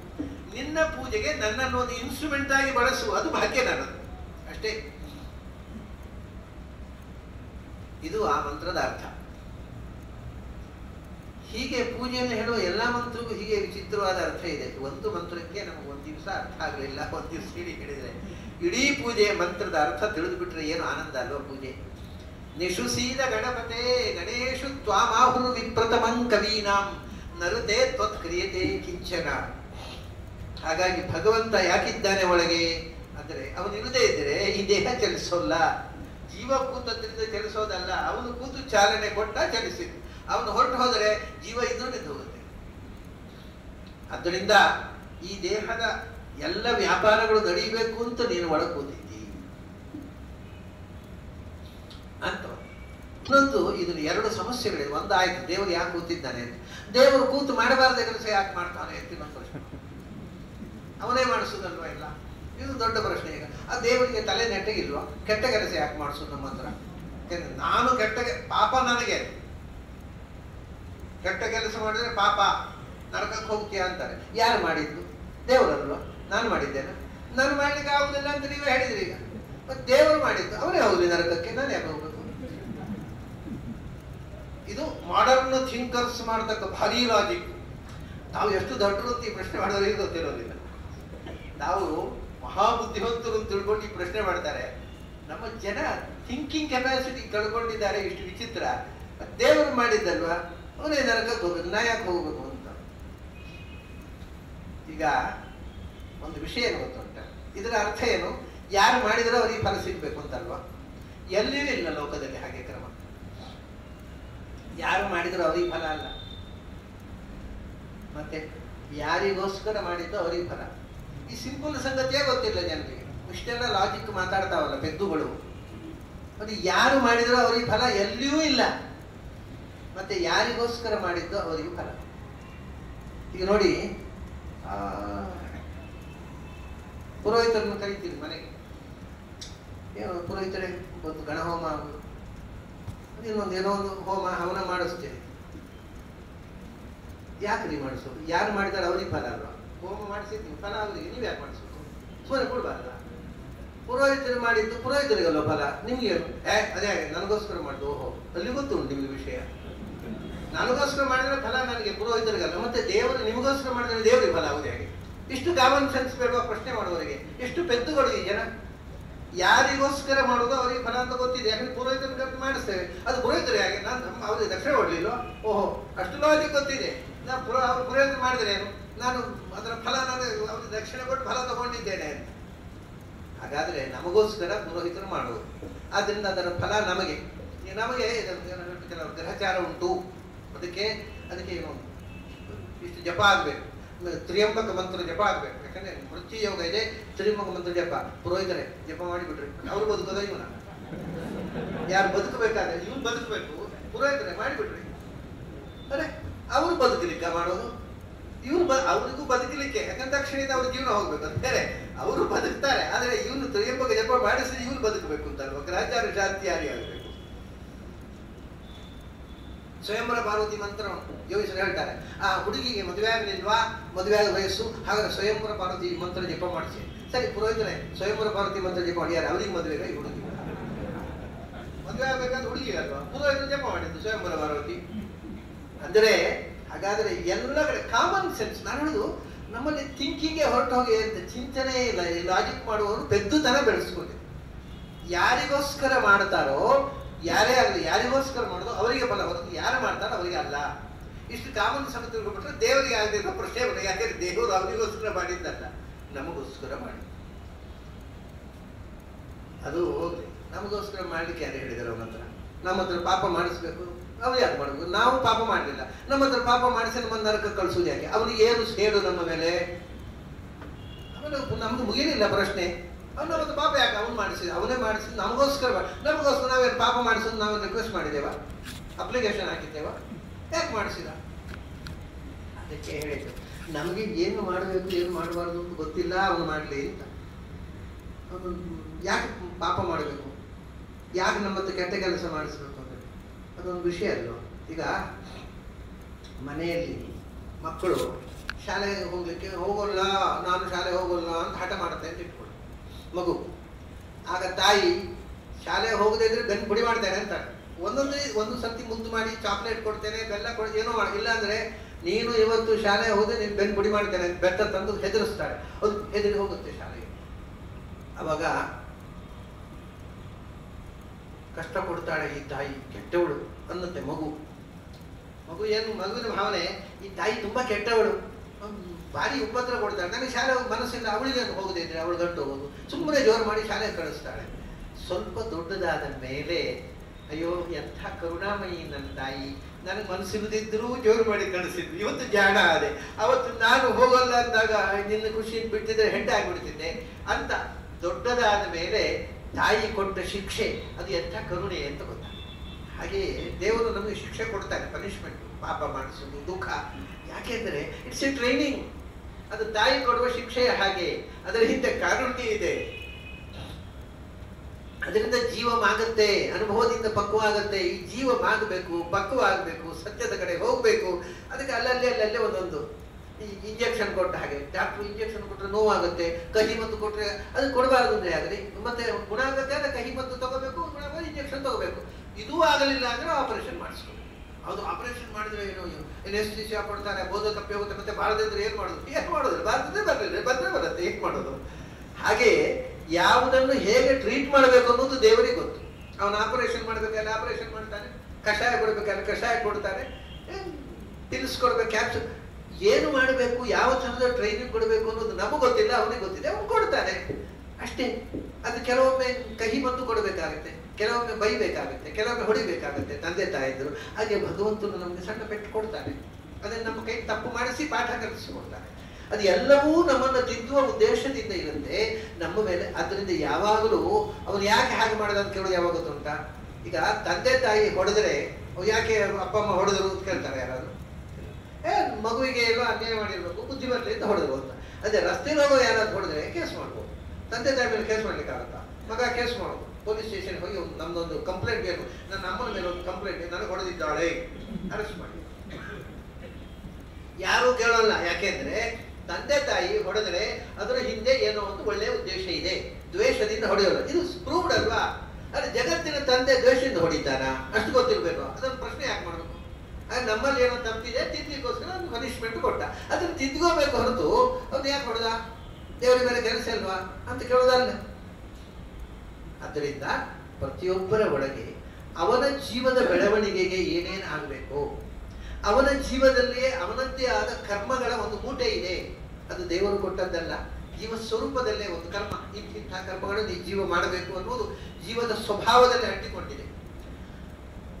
ಅದಕ್ಕೆ ತಕ್ಕಂತೆ ಅವನು ಮಾಡಿಸ್ಕೊಂಡು ಹೋಗ್ತಾನೆ. ಅದರಲ್ಲಿ ಒಳ್ಳೆಯ ಕರ್ಮವೂ ಇದೆ, ಕೆಟ್ಟ ಕರ್ಮವೂ ಇದೆ. ಕೆಟ್ಟ ಕರ್ಮ ಆದರೆ ಅದು ಒಳ್ಳೆಯದು, ಕೆಟ್ಟ ಕರ್ಮ ನಮ್ಮಿಂದ ಆದರೆ ಅದು ಕೆಟ್ಟದ್ದಕ್ಕೋಸ್ಕರ ಅಲ್ಲ. ನಿಮಗೊಂದು ಉದಾಹರಣೆ ಹೇಳ್ತೇನೆ. ನಮ್ಮೂರಲ್ಲಿ ಒಬ್ಬರು ಶ್ರೀಮಂತರು ಯಾರೊಬ್ಬರು ಸಾಲ ಕೇಳಿಕ್ ಬಂದು 20 ಲಕ್ಷ ರೂಪಾಯಿ ಸಾಲ ತಗೊಂಡವ್ರು ಕೊಟ್ಟರೆ ಇವ್ರು, ಯಾಕೆಂದ್ರೆ ಇವ್ರು ಬಡ್ಡಿ ಆಸೆ ಕೊಟ್ಟರು. 20 ಲಕ್ಷ ರೂಪಾಯಿ ಇದ್ದದ್ದು ಬಡ್ಡಿ ಸಮೇತ 30 ಲಕ್ಷ ಆಗತ್ತೆ. ಇವ್ರು ದುಡ್ಡು ಮಾಡೋಲ್ಲ, ಜನ ಸಾಲ ಕೊಟ್ಟರು. ಆ 20 ಲಕ್ಷ ರೂಪಾಯಿ ತಗೊಂಡವರು ಒಂದು ದಿವಸ ಬಂದರು ಇವ್ರ ಮನೆಗೆ. ಈ ಸಾಲ ಇದು ನಡೆದ ಕಥೆ. ಈ ಸಾಲ ಕೊಟ್ಟವ್ರ ಮನೆಗೆ ಬಂದರು. ಇವ್ನು ಬಡ್ಡಿ ಕೊಡ್ಲಿಕ್ಕೆ ಬಂದ ಅಂತ ತಿಳ್ಕೊಂಡು ಅವನು ಬಂದವನೇ ಏನ್ ಮಾಡಿದ, ಬಾಗಿಲು ಕೀಲು ಹಾಕಿದ. ಮನೆಯಲ್ಲಿ ಇವ್ರೊಬ್ಬರು ಇದ್ದಾಗ ಬಂದಿದ್ದಾನೆ, ಮನೆಯವರು ಯಾರೂ ಇಲ್ಲ. ಇವ್ರೊಬ್ಬರು ಬಾಗಿಲು ಕೀಲು ಹಾಕಿದ. ಹಾಕಿ ಕಿಸೆಯಿಂದ ಚೂರಿ ತೆಗೆದು 20 ಲಕ್ಷ ರೂಪಾಯಿ ನೀವು ತಗೊಂಡದ್ದು ಬಂತು ಅಂತ ದಸ್ಕತ್ ಹಾಕಿ ಕೊಡಿ, ಇದನ್ನು ಬಿಡೋಲ್ಲ ನಿಮ್ಮನ್ನು ಅಂತ. ಇವ್ರು ಹಾಕೊಟ್ರು. ಮತ್ತೆ ಏನು ನೀವು ಬದುಕಬೇಕಲ್ಲ. ಇದು ಉಡುಪಿಯಲ್ಲಿ ನಡೆದ ಘಟನೆ. 20 ಲಕ್ಷ ರೂಪಾಯಿ ಚುಕ್ತ ಆಯ್ತು, ನೀವು ಕೊಡತಕ್ಕದ್ದು ಬಡ್ಡಿ ಸಮೇತ ಬಂತು ಅಂತ ಬರ್ಕೊಟ್ರು. ಆಮೇಲೆ ಖುಷಿ ಏನು ಅಂದ್ರೆ ಎಲ್ಲ ಅಳ್ತಾ ಕೂಡ್ಬೇಕಿತ್ತಲ್ಲ. ಅಯ್ಯೋ 20 ಲಕ್ಷ ರೂಪಾಯಿ ಹೋಯ್ತಕ್ಕೋ ಅಂತ ಏನು ಅಳ್ತಾ ಕೂದಬೇಕಲ್ಲ. ಅವ್ರು ತಕ್ಷಣ ತಿದ್ದಿಕೊಂಡು ಬಿಟ್ರು ತನ್ನನ್ನು. ಹೇಳಿದ್ರು, ನನ್ನ ಹತ್ರ ಆ ಕಥೆ ಹೇಳಿದ್ರು. ನನಗೆ ಭಾರಿ ಖುಷಿಯಾಗೋಯ್ತು. ಆ ಮನುಷ್ಯ 20 ಲಕ್ಷ ರೂಪಾಯಿ ಸಾಲ ಕೊಂಡೋಗಿದ್ದ, ಕೊಟ್ಟೆ. ಅವ್ನು ಕೈ ಕೊಟ್ಟೆ ಇಲ್ಲ, ಬಂತು ಬರ್ಕೊಡಿಯಿಂದ ಬರ್ಕೊಟ್ಟೆ. ಮತ್ತೆ ರಗಳೆ ಮುಗೀತು. ಏನ್ ರಗಳೆ ಮುಗೀತು? ಹೋದ ಜನ್ಮದಲ್ಲಿ ನಾನು ಅವತ್ತು 20 ಲಕ್ಷ ರೂಪಾಯಿ ತಗೊಂಡಿದ್ದೆ, ಅದು ಈ ಜನ್ಮ ಕೊಟ್ಟೆ, ಮುಗಿದು ಲೆಕ್ಕಾಚಾರ ಸಿಗ್ತಾ ಆಯ್ತಪ್ಪ. ಈ ಕಾನ್ಸೆಪ್ಟ್ ಇದ್ರೆ ಆ ದುಡ್ಡು ಹೋಯ್ತು ಅನ್ನೋ ದುಃಖ ಹೋಯ್ತು, ಆನಂದ ಆಗಿದ್ದಾರೆ ಈಗ ಅವರು. ಹಾಗೆ ಹಿಂದಿನ ಜನ್ಮ ಏನೋ ಮಾಡಿದ್ದೆ, ಹಿಂದಿನ ಅವರಿಗೆ 2 ಹೊಡೆದಿದ್ದೆ, ಈ ಜನ್ಮ ಅವ್ರು 2 ಕೊಟ್ಟರು. ಹಿಂದಿನ ಅವ್ರಿಗೆ ಏನೋ ದ್ವೇಷ ಮಾಡಿದ್ದೆ, ಅವ್ರು ಈ ಜನ್ಮ ಸೆಟ್ ತೀರಿಸಿ, ಅಲ್ಲಿ ಲೆಕ್ಕಾಚಾರ ಸಿಗ್ತಾ ಇದಲ್ಲ. ಸೊ ಇನ್ನೇನು ಪ್ರಾಬ್ಲಮ್. ಹೀಗೆ ಜೀವನದಲ್ಲಿ ಬರುವ ಕಷ್ಟಗಳು ಅಂದರೆ ನಮ್ಮ ಲೆಕ್ಕಾಚಾರ ಚುಕ್ತ ಆಗುವುದು ಅಂತ ಅರ್ಥ ತಿಳ್ಕೊಂಡ್ಬಿಟ್ರೆ ಅವೆಲ್ಲವೂ ಸಹ್ಯವಾಗುತ್ತೆ, ಅವೆಲ್ಲವೂ ಒಂದು ಆನಂದದ ಅನುಭವಗಳಾಗ್ತವೆ. ಹಾಗಾಗಿ ಎಲ್ಲವನ್ನು ನಮ್ಮ ಲೆಕ್ಕಾಚಾರ ಚುಕ್ತ ಮಾಡ್ಲಿಕ್ಕೋಸ್ಕರ ಅವನ ಲೆಕ್ಕಾಚಾರ ಚುಕ್ತ ಮಾಡ್ಲಿಕ್ಕೆಲ್ಲ ಅವನು ಮಾಡೋದು, ಅಥವಾ ನಮ್ಮ ಮೇಲೆ ಹಾಗೆ ಇದ್ದು ಅಲ್ಲ. ನಮ್ಮದು ಕರ್ಮ ಸವಿಬೇಕಲ್ಲ, ಸವಿಬೇಕಾದ್ರೆ ಏನೇನು ಆಗಬೇಕು, ಏನೇನು ಅನುಭವಿಸ್ಬೇಕು ಅದೆಲ್ಲವನ್ನ ಮಾಡಿಸ್ತಾ ಇರ್ತಾನೆ. ಅದನ್ನ ಈ ಅನುಸಂಧಾನ ಇದ್ದರೆ ಜೀವನ ಎಷ್ಟು ಆನಂದಮಯವಾಗಿರುತ್ತೆ ಅಂದರೆ ದುಃಖವೂ ಕೂಡ ಒಂದು ಆನಂದದ ಅನುಭೂತಿ ಆಗಿಬಿಡುತ್ತೆ. ಜೀವನದಲ್ಲಿ ಬರುವ ಕಷ್ಟ ಅದು ನನ್ನನ್ನು ಪಕ್ವಗೊಳಿಸಲಿಕ್ಕೆ ಭಗವಂತ ಕೊಡ್ತಕ್ಕಂಥ ಒಂದು ಟ್ರೈನಿಂಗು. ಬೆಂಚಿ ಮೇಲೆ ಬೇಷ್ಟು ನಿಲ್ಲಿಸ್ತಾರೆ. ಯಾಕೆ? ನಾನು ಇವತ್ತು ಓದಲಿಲ್ಲ, ಅವ್ರು ಓದ್ಕೊಂಡು ಬರಬೇಕು ಅಂತ ಹೇಳಿದ ಸಬ್ಜೆಕ್ಟನ್ನು ಓದದೇ ಬಂದೆ, ನಾಳೆ ಚೆನ್ನಾಗಿ ಓದ್ಕೊಂಡು ಬರಬೇಕು ಅಷ್ಟೇ. ಬೆಂಚಿ ಮೇಲೆ ನಿಲ್ಲಿಸುವುದು ದ್ವೇಷದಿಂದ ಅಲ್ಲ. ಹೀಗೆ ಪ್ರತಿಯೊಂದರ ಹಿಂದೆ ಭಗವಂತನ ಕಾರುಣ್ಯವನ್ನು ನೋಡು. ಮತ್ತು ಅವನಲ್ಲದೆ ಇರ್ತಿದ್ರೆ ಈ ದೇಹದಲ್ಲಿ ಯಾವ ಕ್ರಿಯೆಯೂ ಇಲ್ಲ. ನಮ್ಮ ಉದ್ಧಾರಕ್ಕೋಸ್ಕರ ಒಳಿತು ಕೆಡುಕುಗಳು ಏನಿತ್ತು ಅದು ನಮ್ಮ ಬೆಳವಣಿಗೆಗೋಸ್ಕರ ಭಗವಂತ ನಮ್ಮೊಳಗೆ ಕೂತು ಮಾಡುವ ಕ್ರಿಯೆ. ಅವನಿಲ್ಲದೆ ಇರ್ತಿದ್ರೆ ನಮಗೆ ಅಸ್ತಿತ್ವವೇ ಇಲ್ಲ. ನಮ್ಮ ಕ್ರಿಯೆ ಏನು ಒಳ್ಳೆಯದು ನಡೀತಿರ್ಲಿಲ್ಲ, ಕೆಟ್ಟದ್ದು ನಡೀತಿರ್ಲಿಲ್ಲ ಅಂತ ತಿಳ್ಕೋ. ಅದಕ್ಕೆ ಈ ಮಂತ್ರ ನಿಶುಸೀದ ಗಣಪತೆ ಗಣೇಶು ತ್ವಾಮಾಹುರ್ವಿ ಪ್ರಥಮಂ ಕವೀನಾಂ ನರತೆ ತ್ವತ್ಕ್ರಿಯತೆ ಕಿಂಚನ. 'ರೇ ಮಹಾಂ ಅರ್ಕಂ ಮಘವಂ ಚಿತ್ರಮರ್ಚ'. ಇದಕ್ಕೆ ಇಲ್ಲಿ ಶ್ರುತಿಗೀತೆಯಲ್ಲಿ ಏನು ಹೇಳ್ತಾರೆ, ನಾವೀಗ ವೇದದ ಮಂತ್ರವನ್ನು ಮಾತ್ರ ಅನುಸಂಧಾನ ಮಾಡಿದೆವು. ಅವ್ರು ಹೇಳ್ತಾರೆ, ಪ್ರಕ್ರಮವತ್ ಸ್ವಸತ್ಕೃತಂ ಪುರುಷೇಷು ಧೀಷು ತು ಬಹಿರಂತರ ಸಚ್ಚರಣೆ ತವ ಪುರುಷ ವದಂತಿ ಅಖಿಲ ಶಕ್ತಿ ಭೃತಃ ಜಗ್. ಅಲ್ಲ, ಸ್ವಕೃತಂ ಏನು ಅಂದ್ರೆ ಅವ್ರು ಹೇಳ್ತಾರೆ, ಎಲ್ಲವೂ ಇಲ್ಲಿ ನಡೆಯತಕ್ಕಂಥ ಪ್ರತಿಯೊಂದು ಕ್ರಿಯೆಯು ಈ ದೇಹದೊಳಗೆ ಅದು ಸ್ವಸತ್ಕೃತಂ ಅಂದರು. ಸ್ವಸತ್ಕೃತಂ ಅಂದ್ರೆ ನೀನು ನಿನಗೆ ಮಾಡಿಕೊಳ್ಳುವ ಸತ್ಕಾರ, ಪೂಜೆ. ಈ ದೇಹದಲ್ಲಿ ನಡೆಯುವ ಪ್ರತಿಯೊಂದು ಕ್ರಿಯೆಯು ನೀನೇ ನಿನಗೆ ಮಾಡಿಕೊಳ್ಳುವ ಪೂಜೆ. ಅದು ಅಂದ್ರೆ ಕೆಲವರು ಹೇಳೋದುಂಟು, ನಾನು ಏನಾದರೂ ಪುಣ್ಯಕರ್ಮ ಮಾಡಿದರೆ ಅದು ದೇವರು ಮಾಡಿಸಿದ್ದು, ನನ್ನಲ್ಲಿ ಏನಾದರೂ ಕೆಟ್ಟ ಕೆಲಸ ಆಗಿದ್ದರೆ ಅದು ದೇವರಿಗೆ ಸಮರ್ಪಣೆ ಮಾಡಬಾರದು ಅಂತ ಕೆಲವರು ಹೇಳೋದುಂಟು. ಅಲ್ಲ, ದೇವರಿಗೆ ಸಮರ್ಪಣೆ ಮಾಡದ ಒಂದು ಕ್ರಿಯೆ ಉಂಟಾ ಜಗತ್ತಿನಲ್ಲಿ? ಅದಕ್ಕಿಂತ ಹಾಗೆ ಹೇಳುವವರಿಗಿಂತ ದೊಡ್ಡ ಫಿಲಾಸಫರು ಜಗತ್ತಿನಲ್ಲಿ ಏನಾದರೂ ಹುಟ್ಟೋದು ಸಾಧ್ಯವಾ? ಪೆದ್ದುಗಳು. ಯಾವ ಕ್ರಿಯೆಯೂ ಭಗವಂತನಿಗೆ. ಅದರಿಂದ ಇವರೇನು ಹೇಳ್ತಾರೆ ಗೊತ್ತುಂಟ, ನಮ್ಮ ಜೀವನದಲ್ಲಿ ಆಗುವ ಕೆಟ್ಟ ಕೆಲಸಗಳು ಕೂಡ ಸ್ವಸತ್ಕೃತ, ಅದು ನಿನ್ನ ಪೂಜೆ. It's wonderful. ನಮ್ಮ ದೇಹದ ಮೂಲಕ ನಾವು ಮಾಡುವಂತಹ ತಪ್ಪು ಕರ್ಮಗಳು ಕೂಡ ಅದು ನೀನು ನಿನಗೆ ಮಾಡಿಕೊಳ್ಳುವ ಪೂಜೆ, ಅದು ನಿನಗೆ ಅರ್ಪಿತ. ಯಾಕೆಂದ್ರೆ ಅವನೇನು ಕೆಟ್ಟ ಕೆಲಸ ಮಾಡಲ್ಲ, ಅವನ ಕ್ರಿಯೆ ಅವನ ಪೂಜೆ. ಅದನ್ನು ನಮ್ಮಲ್ಲಿ ಕೆಟ್ಟ ಪರಿಣಾಮ ಮಾಡಿದ್ದು ನಮ್ಮ ದೋಷದಿಂದ. ಅದರಿಂದ ನಮ್ಮ ದೇಹದ ಮೂಲಕ ಆಗುವ ಕೆಟ್ಟ ಕೆಲಸಗಳು ಕೂಡ ಸ್ವಸತ್ಕೃತಂ. ಅಂದ್ರೆ ತಾಮಸನ ಕೈಯಲ್ಲಿ ದೇವರನ್ನು ದ್ವೇಷ ಮಾಡಿಸುವ ಕ್ರಿಯೆ ನೀನು ಮಾಡಿದೆ ಅಲ್ವಾ, ಅದು ನಿನಗೆ ನೀನೇ ಮಾಡಿಕೊಳ್ಳುವ ಪೂಜೆ. ಭಾರಿ ಅದ್ಭುತವಾದ ಕಾನ್ಸೆಪ್ಟ್ ಇದು. ಭಗವಂತನಿಗೆ ಮಾತ್ರ ಸಾಧ್ಯ ಈ ಅನುಸಂಧಾನ. ಯಾಕೆಂದ್ರೆ ಭಗವಂತನನ್ನು ದ್ವೇಷ ಮಾಡುವುದು, ಯಾರಾದರೂ ಒಬ್ಬನ ದ್ವೇಷ ಮಾಡಿದರೆ ಅವನು ನನ್ನನ್ನು ದ್ವೇಷ ಮಾಡೋ ಮೂಲಕ ನನ್ನನ್ನು ಪ್ರೀತಿಸ್ತಾ ಇದ್ದಾನೆ, ತುಂಬಾ ಸಂತೋಷ ಅಂತ ಹೇಳ್ತಾರೆ. ಇಲ್ಲ, ಯಾಕಂದ್ರೆ ಅವನು ದ್ವೇಷ ಮಾಡ್ತಾನೆ, ನಾ ಬಿಡೋಲ್ಲ, ಅವನು ಒಂದು ಕೈ ನೋಡಿಯೇ ಸಿದ್ಧ ಅಂತೇವೆ ನಾವು. ಭಗವಂತ ಮಾತ್ರ ನಿನ್ನ ಪೂಜೆ ಮಾಡುವವರಿಗೂ ಅದು ನಿನ್ನ ಪೂಜೆ, ನಿನ್ನನ್ನು ದ್ವೇಷ ಮಾಡುವುದು ಅದು ನಿನ್ನ ಪೂಜೆ. ನಿನ್ನ ಪಾಲಿಗೆ, ನಮಗೆ ಅದು ದ್ವೇಷ, ನಮಗೆ ಪಾತಕ, ನಿನ್ನ ಪಾಲಿಗೆ ಎಲ್ಲವೂ ನಿನ್ನ ಪೂಜೆ. ಯಾಕೆಂದ್ರೆ ಆ ಪಾಪಿ ಜೀವದಿಂದ ಏನಾಗಬೇಕು ಅದನ್ನು ಮಾಡಿಸುವ ಒಂದು ಪೂಜಾ ಕ್ರಿಯೆ, ಅದು ಅಷ್ಟೇ.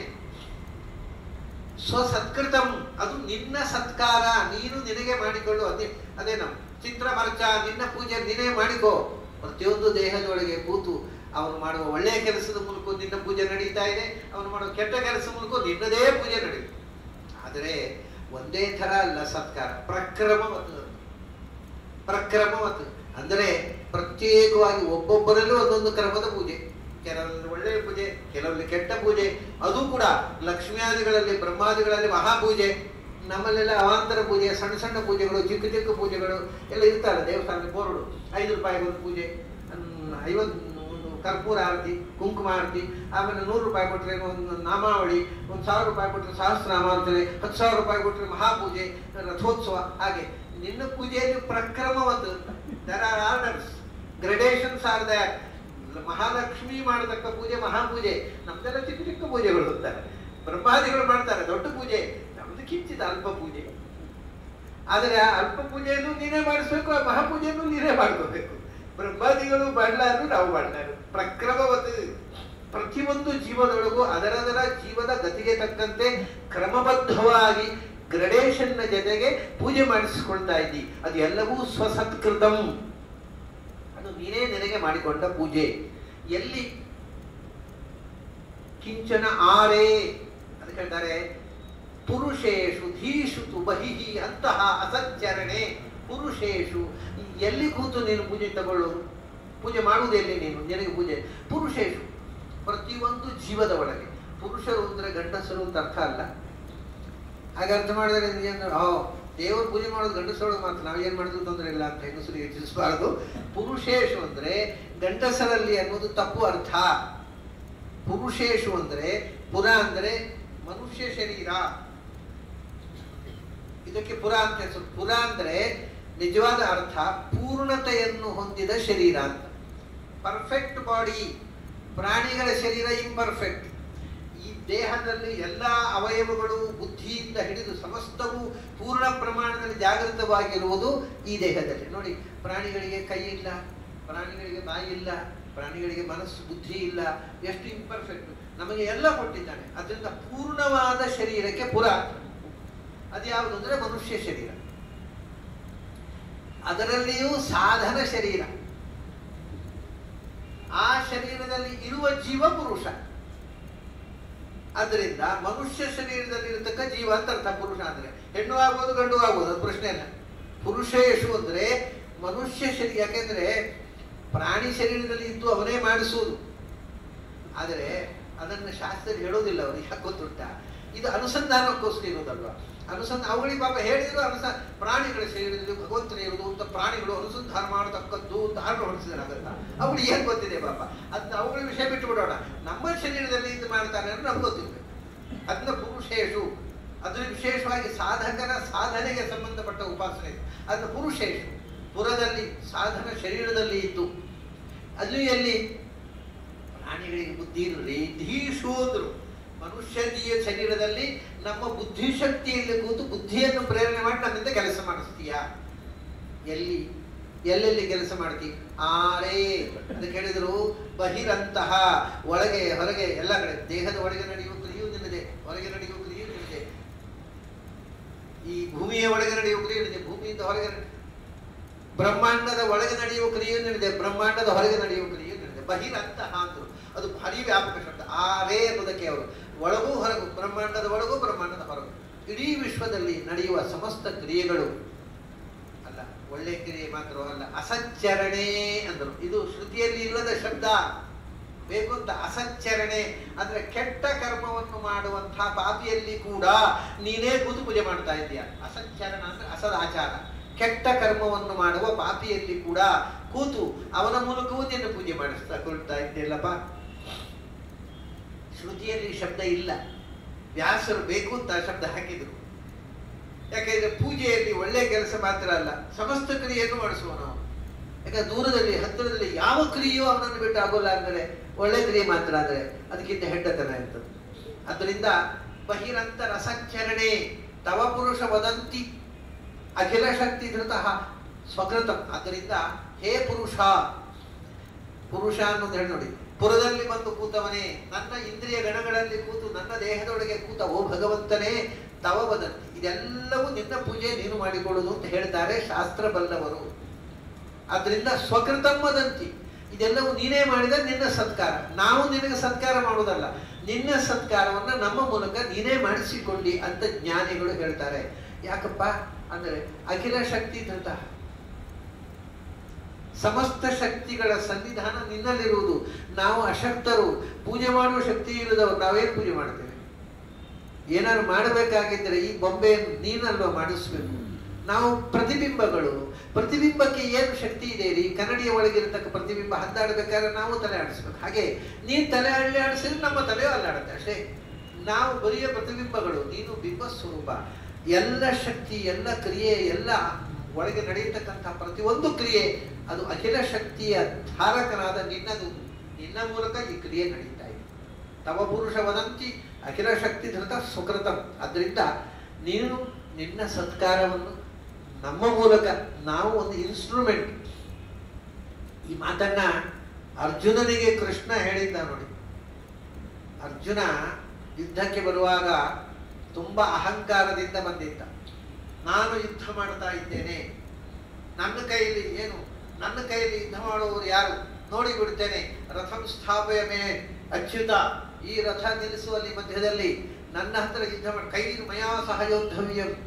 ಧಾರ್ತರಾಷ್ಟ್ರಸ್ಯ ದುರ್ಬುದ್ಧೇ ಯುದ್ಧೇ ಪ್ರೇಚಿಕೇಶವ. ಆ ತಿಳಿಗೇಡಿಯಾದ ದುರ್ಯೋಧನನಿಗೆ ನೆರವು ನೀಡಿ ನನ್ನ ಕೈಯಲ್ಲಿ ಸಾಯಲಿಕ್ಕೆ ಬಂದವರು ಯಾರು ಒಂದು ಕೈ ನೋಡಿ ಬಿಡ್ತೇನೆ. ಏನು ಈಗೋ ಇತ್ತು ನೋಡಿ ಅರ್ಜುನಿಗೆ. ಬರೇ ಅವ್ರ ಮೇಲೆ ಅಲ್ಲ. ಆಶ್ಚರ್ಯ ಅಂದರೆ ಅರ್ಜುನನಂಥವನಿಗೂ ಇಷ್ಟು ಈಗೋ ಬಂತಲ್ಲ. ಕೃಷ್ಣನ ಪಕ್ಕದಲ್ಲಿ ಕೂತ್ಕೊಂಡು ಅವನು ಹೇಳ್ತಾನೆ, ರಥಂ ಸ್ಥಾಪಯ ಮೇ. ನನ್ನ ರಥವನ್ನ, ಅಂದ್ರೆ ನಾವು ಓನರ್ಸು ಡ್ರೈವರ್ ಹತ್ರ ಆರ್ಡರ್ ಮಾಡೋದಿಲ್ವ, ಆ ಕಾರ್ ನಿಲ್ಲಿಸೋ ಅಲ್ಲಿ, ಯಾಕಂದ್ರೆ ನನ್ನ ಕಾರು ಮೇ ರಥಂ, ನನ್ನ ಗಾಡಿ ನಿಲ್ಲಿಸೋಲ್ಲಿ. ಅಂದ್ರೆ ಕೃಷ್ಣ ಬರೀ ಗಾಡಿ ಹೊಡೆಯುವಾಗಿಬಿಟ್ಟ. ಇಷ್ಟು ಯುಗೋ ತುಂಬಿ ಹೋಗಿದೆ. ಅರ್ಜುನನಿಗೆ ಗೊತ್ತಿಲ್ಲದೆಯೇ, ದಿಸ್ ಇಸ್ ಸೈಕಾಲಜಿ. ಅರ್ಜುನಿಗೆ ಗೊತ್ತಿಲ್ಲದೆ ಆ ಯುಗೋ ಹೊರಗೆ ಬಂದುಬಿಟ್ಟಿದೆ. ನನ್ನ ರಥ ಅಂತಾನೆ. ನಮ್ಮ ರಥ ಅಂತ ಬಾಯಿ, ನಿಜವಾಗಿ ನಿನ್ನ ರಥ ಅಂತ ಹೇಳಬೇಕಿತ್ತು ಕೃಷ್ಣರ ಹತ್ರ.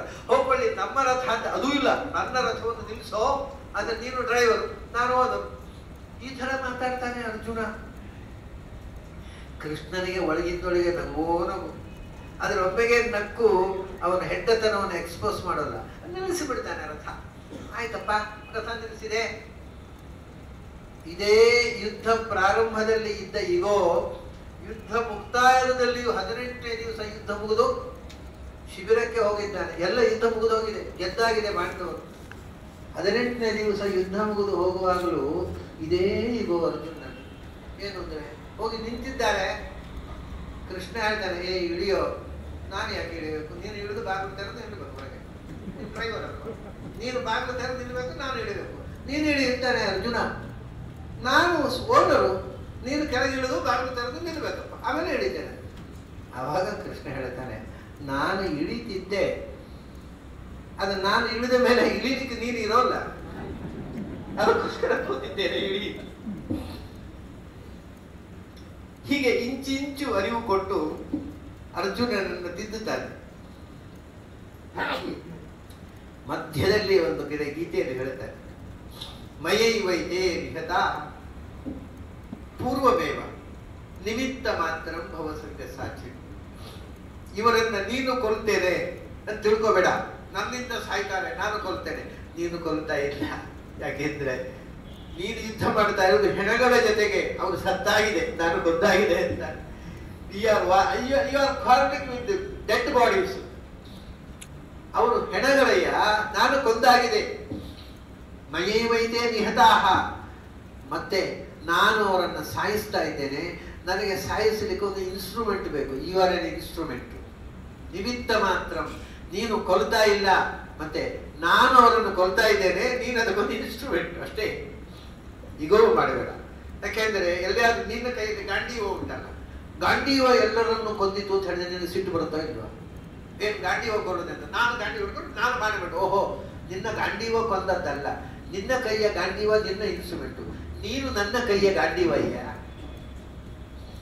ಆ ಎಚ್ಚರ ಇದೆ ನಿನಗೆ, ಈ ಅಹಂಕಾರ ಬರ್ತಿರ್ಲಿಲ್ಲ. ಹಾಗಾಗಿ ಈ ಎಚ್ಚರದಿಂದ ಎಲ್ಲವನ್ನ ಮಾಡತಕ್ಕಂಥ ಕರ್ತ ಅವನು ನಮ್ಮನ್ನ ಇನ್ಸ್ಟ್ರೂಮೆಂಟ್ ಆಗಿ ಬಳಸಿ ಮಾಡಿಸ್ತಾ ಇದ್ದಾನೆ. ಸ್ವಸತ್ಕೃತಂ ಸ್ವಕೃತಂ, ನೀನೇ ಮಾಡಿದ್ದು ನಿನ್ನ ಸತ್ಕಾರ, ಅದು ಒಳ್ಳೆಯ ಕೆಲಸ. ಅಸಚ್ಚರಣೆ, ದುಷ್ಟನು ಮಾಡತಕ್ಕಂಥ ಪಾಪಕರ್ಮವೂ ಕೂಡ ನೀನು ನಿನಗೆ ಮಾಡಿಕೊಳ್ಳುವ ಪೂಜೆ. ಅದು ಇದು ತವ ಪುರುಷ ವದಂತಿ, ಇದು ಜ್ಞಾನಿಗಳು ಹೇಳತಕ್ಕ ಮಾತು.